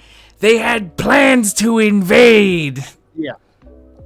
Wilco, I think that video is a good resource also. But yeah, and also, I mean, what is the Soviet Union doing to invading? They just got devastated in World War II. They barely even got to stabilize their country after a revolution and a civil war, and they were forced into the bloodiest conflict in human history. And then you think that they're gearing up for a Western invasion and war with the United States, which goes against every piece of evidence that we have of why Stalin didn't even support any revolutions outside of Russia, because he was being so guarded as to not. The fact that he took his troops back behind the 38th parallel in Korea because Truman asked him to. You think that Stalin was just like ceding land in the east to the United States troops just because he like was a fan of Truman? No, he was playing a very strategic game of being like, I can't go to war. So then you can recognize all that, but then they have this thing where it's like, hypothetically, the Soviets are going to roll through here. So we better Any day now. Any day. Any day now. T-54s are going to come barreling down the hillside. Yeah, exactly. So are you able to read this? Yeah. The Bundesjugend, or League of German Youth, was established by Paul Egon Lewis in early 1950 as a youth group that would rally German youth to the cause of Western democracy and combat communism. Lewis approached the U.S. High Commission and requested support for his plans, which included the activation of an underground network in Eastern Germany. The HICOG officials felt that this type of activity could be better handled by a covert intelligence agency and placed Lewis in contact with a CIA representative. Under CIA guidance, the League of German Youth was developed as a large-scale propaganda organization. Its first major campaign was a series of operations directed against the Soviet zone elections, which were held in the fall of 1950. The League itself functioned as a CIA mechanism for psychological warfare from the summer of 1950 up until the disclosures, which took place in October 1952. During that time, it conducted active campaigns on behalf of the Schuman Plan on West German integration into Western Europe and in support of other U.S. policy objectives. Its major effort was concentrated on the exposure and negation of the communist propaganda efforts. In addition, it took a decided stand against the revival of National Socialism or any other form of righteous totalitarianism in Germany and Europe. Yeah, okay, to that last part. That's yeah. By having like literal SS officers in there, that's so. I just wanted to put this out there because, they are throwing around this word allegedly. It's like, okay, here's the CIA documents. Let's not pretend. Yeah, anymore. Wait, that's another thing. If they're having elections, well, then what about all the, hand-picked Stalinist, representatives that were just ruling over their conquered, kraut fucking... Yes. For posting redacted content on TikTok not long for this world. Damn. You'll be all right, Potato King. Yeah, you always have a home with us. Just make another. The United States admitted its role in the creation and training of the guerrilla army. But, oh my God, that guerrilla, that R roll almost took me out. But denied any involvement in the illegal, internal, and political activities of the organization. But Zinn reported that the Americans had learned of the plotting in May and had not actually dissolved the group until September. The same month, the German security police arrested a number of the group's leaders. At some point, the American who directed the training courses, Sterling Garwood, had been supplied with carbon copies of the card index entries. It appears that at no time did U.S. authorities communicate anything of this matter to the West German government. Jesus. As the affair turned out, those who had been arrested were quickly released, and the United States thwarted any further investigation in this. The American zone of occupied Germany committed Zinn. The only legal explanation for these releases can be that the people of Karlsruhe, the federal group, declared that they acted upon American direction. So that's actually something that I forgot to bring up too when we were reading the Wikipedia. The Hessian police found all this stuff at a warehouse, arrested the people, and the Americans came in and were like, no, we got this. Yeah, we did cover that, I think, either in another slide or in another Wikipedia entry where, like, the U.S. Yeah, the Wikipedia entry. That's what I'm saying. At the end of that Wikipedia entry, they said that they wanted to indict him, and the U.S. was like, give us all the documents. Don't worry about this. Just shh. We got it, all right? Soviets. The Soviets are coming.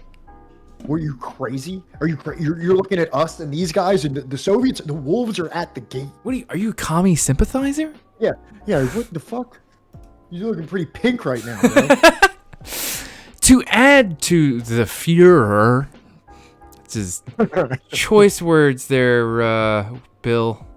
Mr. Bloom. Yeah, Billy Bloom. Jesus Christ. The national leader of the Social Democrats accused the United States of financing an opposition group to infiltrate and undermine his party.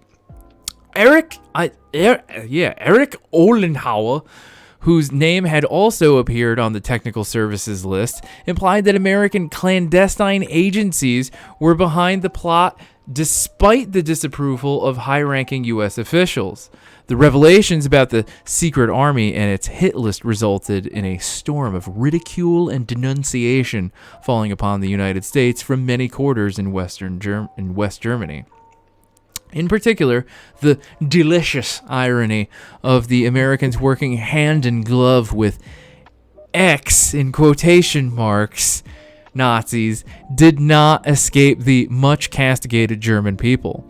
This operation in Germany, it was revealed many years later, was part of a much wider network called Operation Gladio, created by the CIA and other European intelligence services, with similar secret armies all over Western Europe.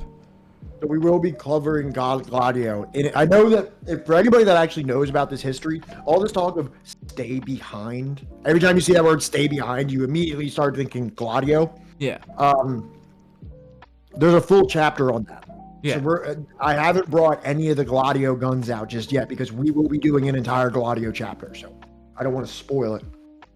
Yeah, we have many things in the next coming, weeks that are going to be pretty big deal. All right. Don't want to miss it. You make sure you really want to be here for it. Subscribe even, maybe even subscribe. Maybe even subscribe if your heart, if your wallet can take it. Yeah, we're going to have, what is it?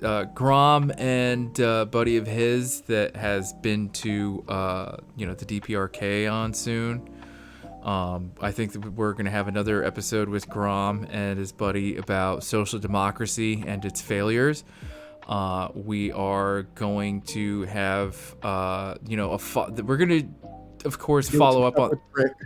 What? Yeah. We got some stuff with Rick coming up that's going to be pretty wild. We're going to have a very, very big panel of people, and we're the topic, as I've been told, and I can't make any official announcements, but you're hearing it here first, that the topic will be, would Lenin have supported decolonization?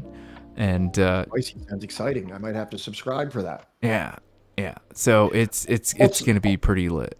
Also, I believe that one of our favorite comrades here in chat and a big part of the Subversive History production will be joining us one of these days to talk about Peru. Oh my God, yes. And yes, that is coming up tentatively next week. All right. I just want to make sure that, they're ready for that and everything. But I believe that, there you go. That's it. There you go. Yeah, we're going to be talking about Peru with, somebody actually from the goddamn country. Well, hold on. I'm American. I've been to Peru. I visited Peru once. And somebody that's been there one time. I think I'm authority enough on Peru, okay? I'm just kidding. That was a joke, everybody. Yes, I'm sure Sebs is laughing. I'm sure. As he should. As they should laugh. They should. That is something that should be laughed at. But yeah, we've got a lot of big stuff coming up. If you're watching this on YouTube, I'll be uploading videos shortly. So I'll be uploading the backlog of the last week or so's videos sometime this week, and I'll try to be more on top of it. And not only that, the next two chapters of Killing Hope are Iran and Guatemala, which are two just huge flagship campaigns by the CIA. Really the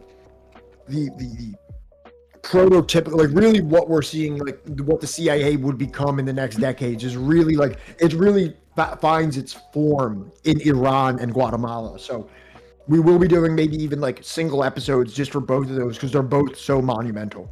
Right. And in the case of Iran, right, I'm going to try and get somebody I've been wanting to have on for a while. You may have heard them. They're called, their name is Sina Rahmani. They run a podcast called... Just put it out there and force them. Yeah. Yeah, Coming on. I'm not saying that they're gonna come on. I haven't even hit them up yet, but I'm gonna be hitting them up, and I'm gonna see if like they're willing to come on and like talk about it. So yeah, that's that. I'm gonna stop the recording because I feel like that's the end of the chapter. If you're on YouTube, see you soon. Los Salam. Stay strong out there. And